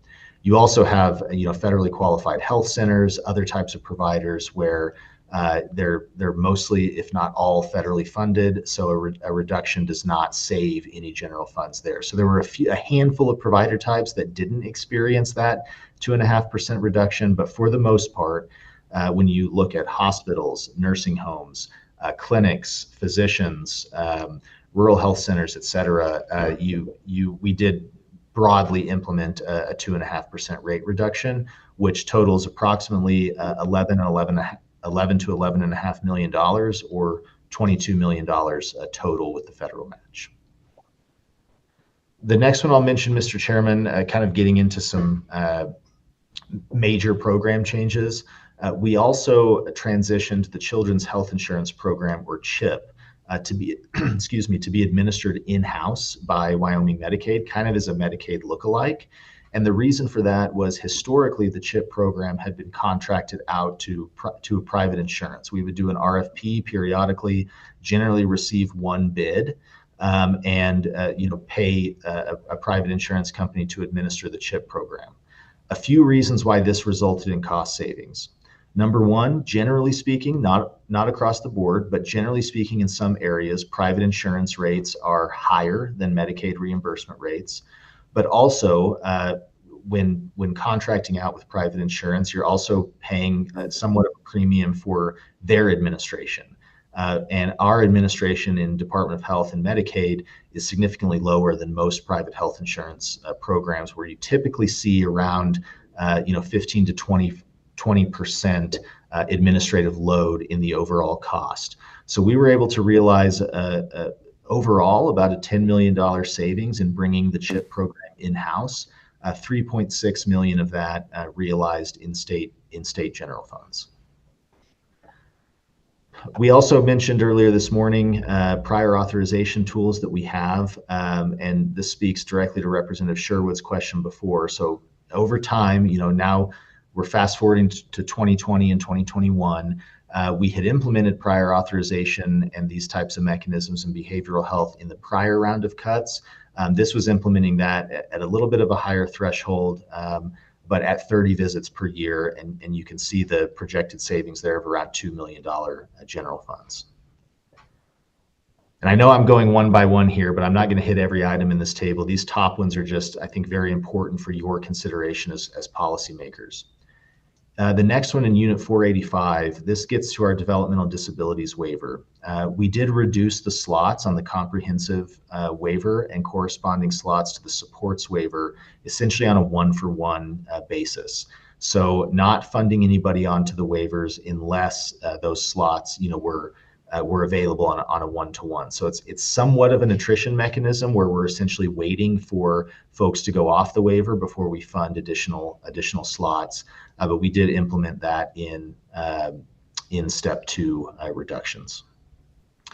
And the last one I'll mention here in healthcare financing, because I think it's important as a different approach. This was a full-scale program elimination, and this was what we called the PACE program of all-inclusive care for the elderly. It's a federal option that started probably about 20, 25 years ago, that Medicaid programs and health systems could consider implementing, where essentially you have an all-inclusive place for long-term care in the community for Medicare and Medicaid members, essentially dual eligible members, where there's transportation that's provided, primary care is kind of available in that place, pharmacy, et cetera, but also kind of community daily living activities, those types of things. Very, very popular program. It's not doesn't exist in volume around the country. We had one PACE program that existed here in the Cheyenne area, operated here by Cheyenne Regional. And again, very, very popular. We know the customer service feedback, the happiness of the clients that were served. Those were very good metrics. The idea for PACE program was to delay or offset institutional care later. That was a bit more difficult to demonstrate because you have different types of acuities of clients that were served by PACE programs. So, healthier clients, in addition to those that are more in need. But we made the decision, a very difficult decision, primarily because this program did not exist statewide and was really just here regionally. A very difficult decision to eliminate entirely the PACE program in Wyoming. I'll mention here also that a couple of years later, that you can see the savings there in eliminating PACE was about $3.5 million, half of which was general fund. We were directed by the legislature to study the results and the impacts of eliminating the PACE program. And my staff here in the director's office, I think, did a really wonderful job. We didn't just use the data and look at how many people went to nursing homes versus community care, which we did as well.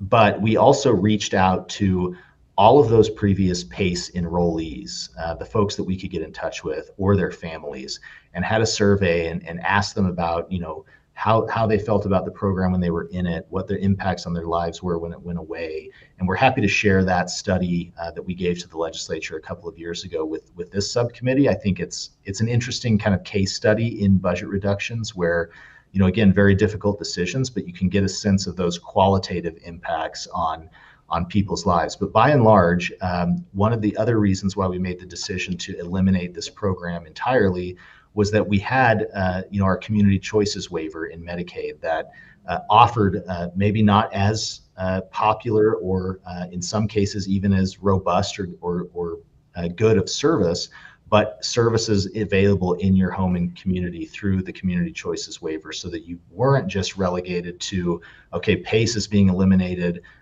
I now have to go to a nursing home, or a family member has to make a decision to send their loved one to a nursing home. There were options available. But make no mistake, a difficult decision, unfortunate that we were in that position, but one of those, as we go through some of these categories of administrative cuts, program reductions, or reimbursement reductions, we also had full-scale program eliminations within this round of budget cuts. I would like, sir, to have a copy of that study forwarded to the committee members. I think that'd be a valuable insight. You bet, Mr. Chairman. Absolutely, we'll do that. Okay, Mr. Chairman, I know there's a lot of items there. I'll end there. I think those were some highlights that kind of went across multiple categories of budget reductions, but I'll stop there and see if there's any questions on healthcare financing. Representative Sherwood. Thank you so much. So I'm looking on page 11 and 12 of the budget book.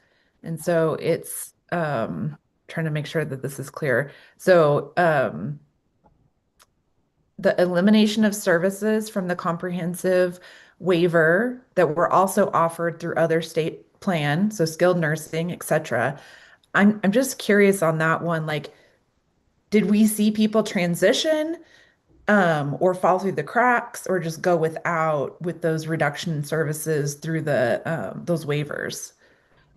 Mr. Chairman and Representative Sherwood, I'll give you a high-level answer. Jesse, if there's anything you want to add, please do. But again, difficult decision here, but essentially what we did was eliminate those types of services like skilled nursing, physical therapy, occupational therapy from the waiver itself.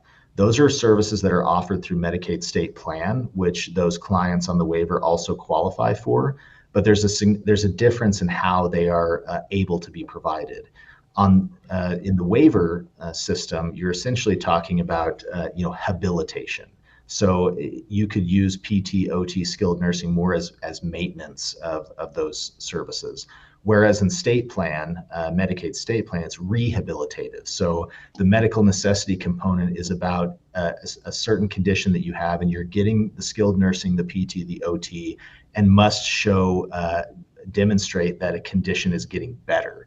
And so in many cases with the waiver population, the DD population, there's oftentimes where that condition will not substantially improve from those services, and so you can see, and we did see, service reductions as a result of that implementation. But if memory serves, and I think we'll get to this in a little bit, there were restorations from the JAC and the legislature on this particular item in step 2 and step 3 reductions that ultimately, I believe, minimized the implementation of that particular cut. But Jesse, if there's anything that you have front of mind or in front of you that either corrects what I said or reinforces it, please go ahead.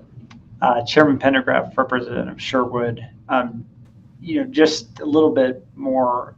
Generally, we want to make sure people are using their full medical package before using their waiver package. And so some of these changes were just making sure they were fully exhausting their medical package. For children, they can actually get habilitative physical therapy, occupational therapy, skilled nursing. So just making sure they were actually using it in the right place. But, on one side, there's medical review, prior authorization, ensuring the plan of care. On the other side, on the waiver side, it ensures that it's more from a personal care perspective. But I do believe that these reductions were softened over time. So I don't think we've had a lot of complaints about this particular change.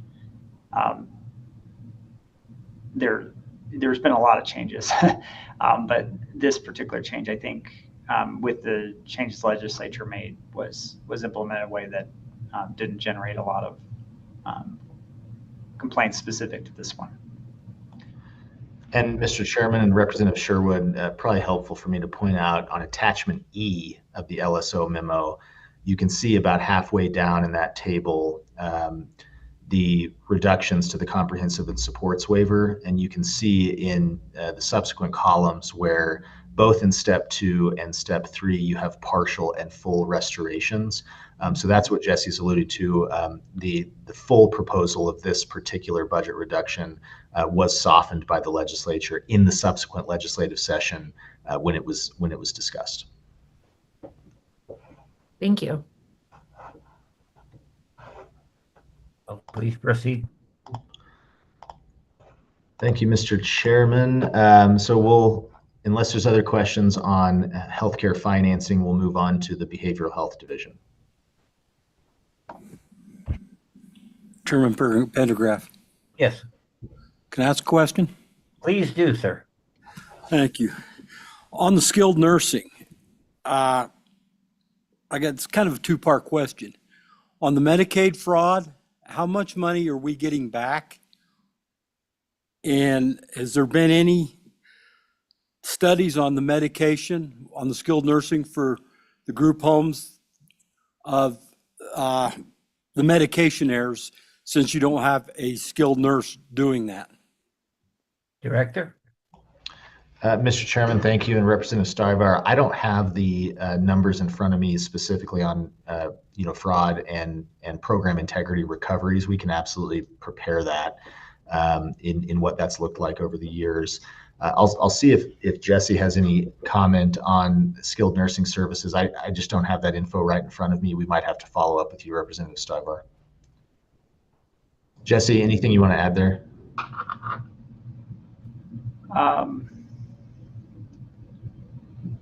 Well, if it's medically appropriate, individuals can still access skilled nursing. I think in community living, the old terminology, residential habilitation, there's already a paid component of that that's in the rate model to do certain things like medication administration.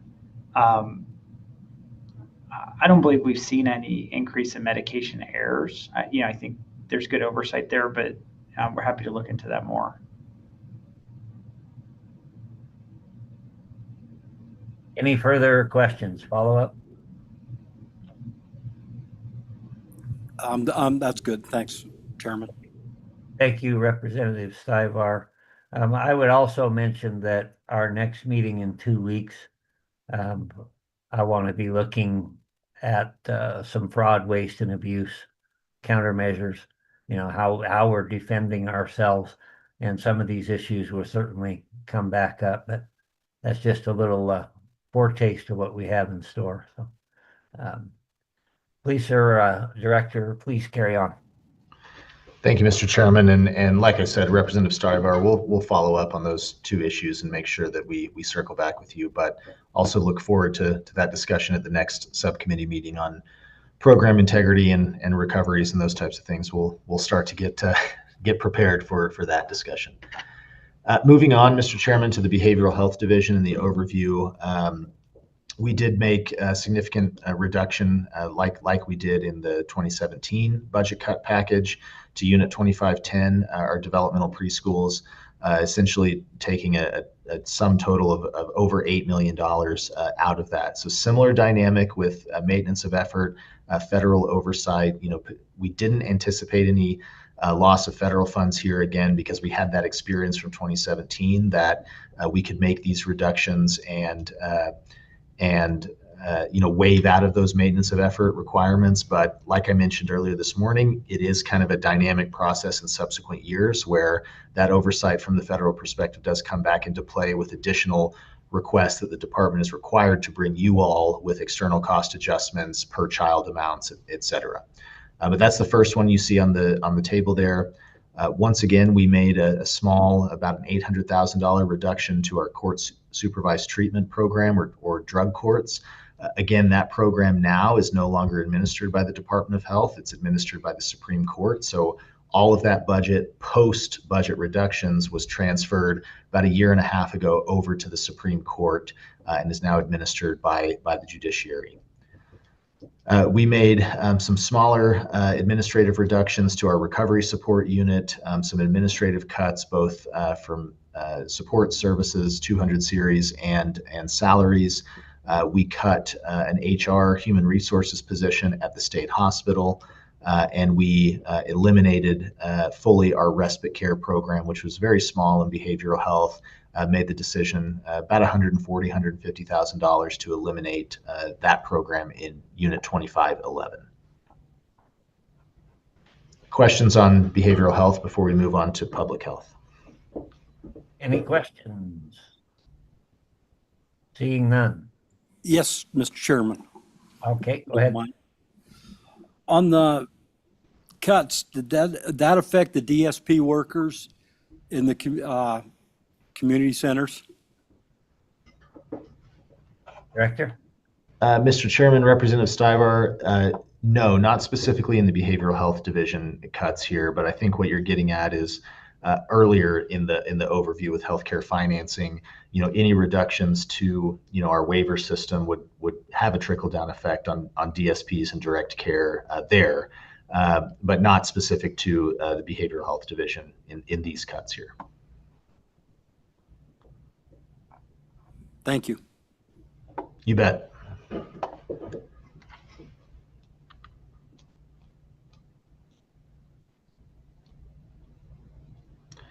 Okay, hearing no other questions, we'll move on to the Public Health Division. In Public Health, we had a general fund budget reduction of approximately $4.2 million. And this is again in step 2 reductions. And we eliminated a program known as YVIP. Didn't fully eliminate the entire program, but we eliminated the coverage of certain types of immunizations through this program for private providers. Essentially, the policy decision here was for private providers providing these immunizations, directing them to not use the state YVIP program, but instead to bill private insurance for those clients they were administering vaccines to. It was a pretty significant reduction of about $3.5 million, but we believed administratively, while painful for providers, could be done and not greatly impact our immunization rates and the availability of those immunizations across the state. But essentially leveraging more private insurance mechanisms and reducing the state coverage for those vaccines and immunizations for private providers.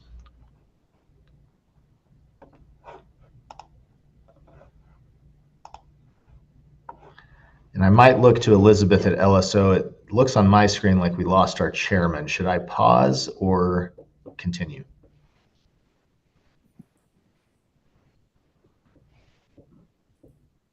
Stefan, I am.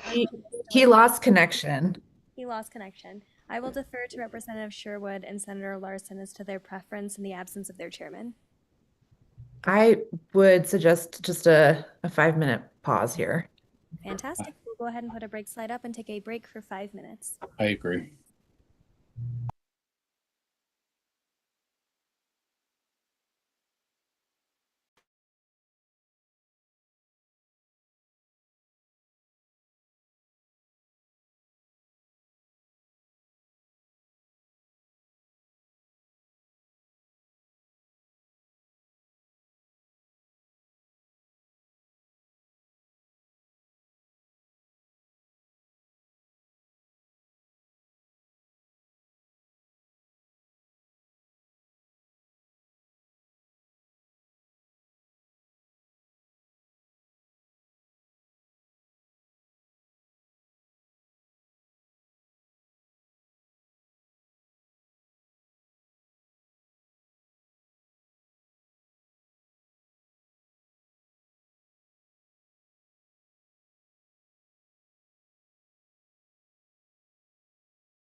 I believe Representative Pendergraph is getting back on. I guess that's what you got to do when you get bucked off. Nice job getting back on the horse. Get right back on. After lunch, I may move down to my office. I have a different service down there. Hopefully, it will be more reliable than this has proven this morning. But with my apologies, take a step back to wherever we were, Director.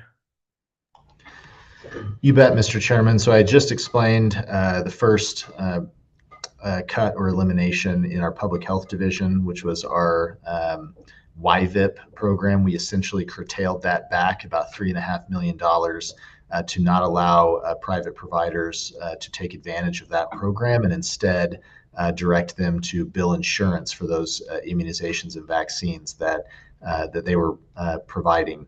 So it was a program scale back, but it was an elimination of that program from that private provider perspective, and that has carried forward to this day. The remaining public health reductions you can see are somewhat administrative in nature. We merged a few offices to take advantage of some cost savings there.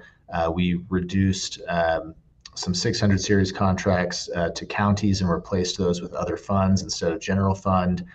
We made some reductions to in-state and out-of-state travel availability for the division, and also reduced some 900 series for a contract we had for EBT cards in our women, infant, and children program. So again, mostly minor. The biggest reduction there in public health from the step 2 reductions was on the YVIP program. I'll stop there, Mr. Chairman, and just mention that when we talked about behavioral health division prior, you did not see step 2 reductions for those 4 units that I mentioned that are a huge line item in our budget for 2506, 07, 08, and 09, community, mental health, and substance abuse. The reason for that was, as we talked about this morning in 2017, there was a significant reduction that system absorbed in the 2017 reductions, and part of one of our principles was minimizing the impacts on the behavioral health continuum, a position that the governor and the Department of Health both agreed on, especially as we were rebuilding our state safety net institutions like the state hospital, gearing up to reform the community mental health system, but also working through these initiatives to better to improve mental health service and priority population service around the state. We didn't believe it was prudent at the time to implement step 2 reductions to those budget units. But as we'll get to later in the step 3 reductions, many of which were essentially denied by the legislature, they were not accepted. There were proposed reductions to the community mental health and substance use units, but wanted to mention that's why one of our larger line items was not included in the behavioral health division for step 2. Moving on, Mr. Chairman, the final 2 divisions, we'll go to the aging division. We did propose a phased-in elimination of the Wyoming Home Services Program, which is, again, operates mostly through senior centers, provides some in-home care and services for folks who might not or do not qualify for Medicaid. Again, it currently operates today. This reduction was not accepted by the legislature, but we did propose it in step 2. That is about a $5 million biennial program. So you can see here we had, across step 2 and step 3, proposed a phased-in elimination of that program, but ultimately, again, as we'll discuss later, the legislature made the decision to deny the department's request to eliminate that program, and so that program continues and is currently operational today. We also reduced some 200 series administrative costs at the Veterans Home, some 200 series administrative costs to the Aging Division's Community Living section. Again, that section oversees all of our senior center programming, Older Americans Act, federal dollars, senior nutrition, home delivered meals, those types of things. And then finally, we reduced 200 and 900 series administrative costs in Unit 5007 to the Wyoming Senior Services Board, or WSSB. And finally, Mr. Chairman, in the director's office, we eliminated 3 positions. And again, if you remember, the table that we discussed first in this presentation was additional revenues that we increased in the director's office, like in vital records. But we also eliminated 1 fiscal position, a policy analyst position in my policy unit here, and a position in vital statistics. So in the director's office, the bulk of our budget reductions in step 2 were taken in these 3 positions being eliminated out of my office. And Mr. Chairman, that concludes the step 2 and some discussion on the step 3 reductions. I would point you to the LSO memo. We've already talked about it a little bit. This is the second memo that Elizabeth and staff prepared. Attachment E, it's a bit of an eye chart. It's a very intense spreadsheet, but it's extremely helpful. It's really good work to try to tie these kind of historical actions together. Again, this occurred not only in 2020 and the 2021 legislative session, but in the subsequent 2 legislative sessions, there were JAC and legislative actions specific to step 2 and step 3 reductions. And you can see there, it's very helpful, all of the different units and proposed reductions or reductions that were made. You can see the second column shows, was it a step 2 or step 3 reduction, what the amount was. And then in blue, I guess that would be the 5th or 6th column, you can see, was that reduction, was it specifically restored in a subsequent legislative action or legislative session or not? And by and large, most of what you see in blue were step 2 reductions that were fully implemented and approved and accepted by the legislature. Chairman Pendergraft, you had asked at the start of this meeting, for some of that historical continuity. And I think this is very helpful to show that even in other areas or other funding items that are separate from the budget cut discussions over the last 4 years, those things have happened. Rate increases with DD or nursing homes, or the expansion of postpartum eligibility for pregnant women. You'll see increases to some units from legislative action, but I think this table is very clear in showing which cuts are absolutely still on the books to this day and were not restored by the legislature versus those that you can see that are not in blue. And most of those are step 3 reductions, but a few step 2 where you see some partial restorations or even some full restorations. The way that it worked mechanically during the subsequent 2 legislative sessions after we made these reductions was what I was referring to before, where the department, in my view, I think we did good work to be very fiscally conservative with the general funds that we were saving for a variety of reasons, both in terms of enhanced federal match during the pandemic, vacancy savings that we locked down to essentially store in the Department of Health account so that we could be transparent with the legislature. You can see across some of these categories, the legislature in certain actions said, we will restore this budget cut, do not make this budget cut, but we're going to fund it with these one-time funds that you have available through your reversions, through your Department of Health savings. And then in subsequent legislative sessions, some of those were fully restored into the standard budget, which is also noted here. Again, all of those would come from legislative action, nothing from unilateral executive branch actions to say we're going to replenish that budget cut on our own.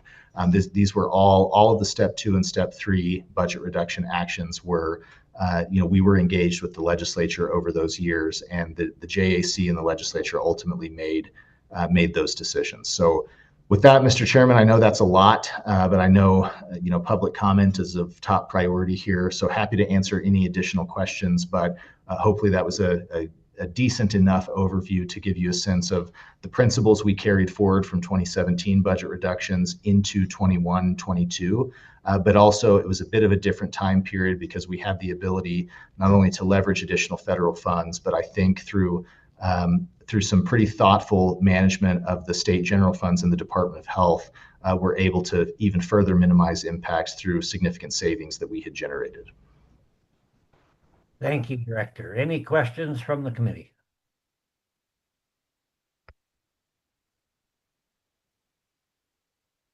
Okay, any questions there in Cheyenne, Representative Stivar, anything further? Anyone else? No, sir.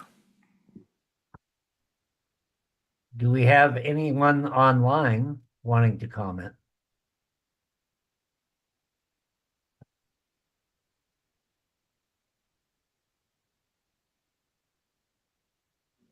Nobody online, sir. Okay, last call for any public comment from any place. There is nobody in the room. Okay. I think what we should do then is, well, I do have, I guess, the final question that I had asked on the 2017 that I don't know has been stated here, which is, as an after action review, is there anything that stood out to you as, okay, this worked particularly successfully? I know it was a unique time in history with COVID and all of those federal funds. Additionally, is there anything that was a horrible mistake? We should never repeat that. Mr. Chairman, again, it's a very good question. I think generally and thematically for me, and it's unfortunate to have this experience, but we had the experience from 2017. So a few of the items that we avoided in this budget reduction package. Jesse mentioned a few of them, especially in the Medicaid program. We really avoided, which I think was a good thing, to drastically change eligibility. That's something that can harm you on the back end. And so as you see, there weren't a whole lot of, aside from full-scale program eliminations like PACE, we didn't really touch eligibility parameters to try to control costs. What I think was largely successful was, again, in that time period, which was unique, it's not available always, we were able to make some significant offsets because of savings that we were generating and really take advantage of that. So I think I'll put it this way, Mr. Chairman, what I appreciated, both I was deputy director and then director at the time that these cuts were being proposed and then ultimately implemented. I really appreciated the engagement of the JAC and the legislature at the time, very similar to the structure of this subcommittee of, I think there has to be some, I know we're different branches of government and just call out the elephant in the room. I think over the years, there's some perception of a loss of trust in some public institutions or departments. But I think building that trust back where, you all in the legislature recognizing we live in this world every day and have some trust in the executive branch and the agency to be thoughtful and targeted with these reductions. I think we saw that in 21-22, where we could come up with items that were not only maybe more minimally impactful to our populations and our communities, even though I don't want to candy coat it, these were very significant, a 2.5% reimbursement rate reduction to all providers with another proposed 2.5% in step 3. That's very significant.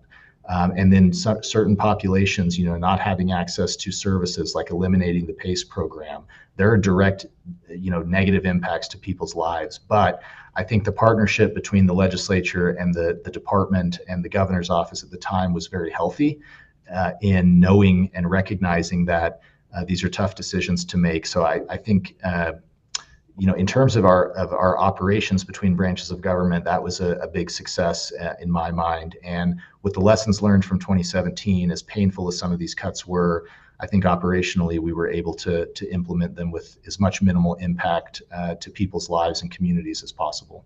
But if it's your purview, Mr. Chairman, if Mr. Springer or Mr. McVicker had anything to add, I'd certainly ask them to answer the same question. Absolutely.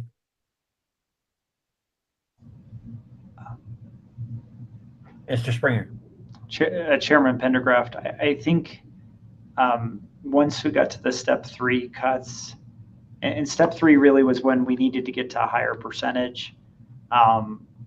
I think what you start to see is those became very painful, that there wasn't really any willingness to implement most of them. So, as you go deeper into these cuts, the step 3, which are basically like kind of in these percentage ranges, and we were asked to present these scenarios. As we went into the second scenarios, which were kind of deeper cuts, and you know those step threes were starting to be quite painful. There was just not a lot of willingness to go into those type of cuts. So I think trying to be thoughtful, like when we were asked to produce these percentage scenarios as departments throughout state government, usually and this has happened in both sets of cuts. We made 4% scenarios, 8% scenarios, and they were kind of like scenarios within bands. And then in some cases, some of the things, the cuts got more severe and went into scenarios that really were not recommended in some cases. So eliminating or just very, very draconian kind of practices. So I don't know really how to say that better, but in some cases, the percentage needed was getting into things that really the department truly would never recommend, but we had been asked to make scenarios to hit very large percentage cuts. Mr. Chairman, nothing to add. Thank you. Well, thank you for that. Ms. Sandoval, you've been here and quiet. Would you care to make any noise?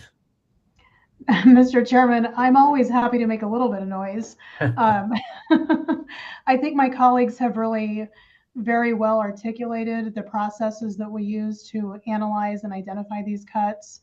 We always do want to be strategic and mindful in these approaches. I think we've had some unique opportunities over the years, not in 2017, but certainly in the 2021 scenario where we did have an influx of federal funding.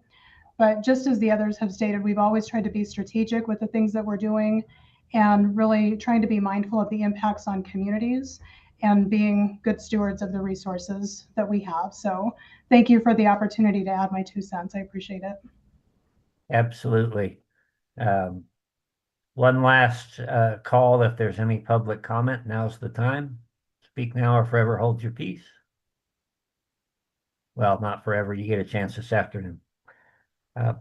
I just wanted to make a comment before we break for lunch, and I'm going to move to another location, and maybe I'll have a little bit more stability there.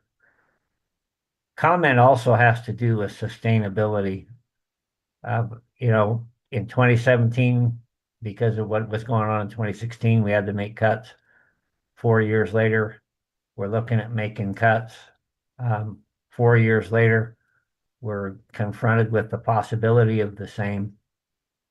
And I think the cruelest thing of all is to extend to someone a benefit and then realize we couldn't afford it, that we overloaded ourselves. And so part of my goal in this, and something I'm aware of, is just to make sure that we remain as consistent and sustainable as we possibly can. I guess for my part personally, I would rather not offer a benefit not knowing that we can't continue it indefinitely. I want us to be very responsible in that regard. So I thank you for all of your work, everything that you have done and are doing, and for your consideration of this. I look forward to this afternoon's discussion. Let's go ahead and break and come back at 1 o'clock. That'll give me a little bit of time to move over to where I'm at. And there we will continue with what happened after the budget session, the exception request. Where are we at? That should prove to be exciting. So anyway, with that having been said, let's break for lunch, and I'll see you all back here at 1 o'clock. Thank you.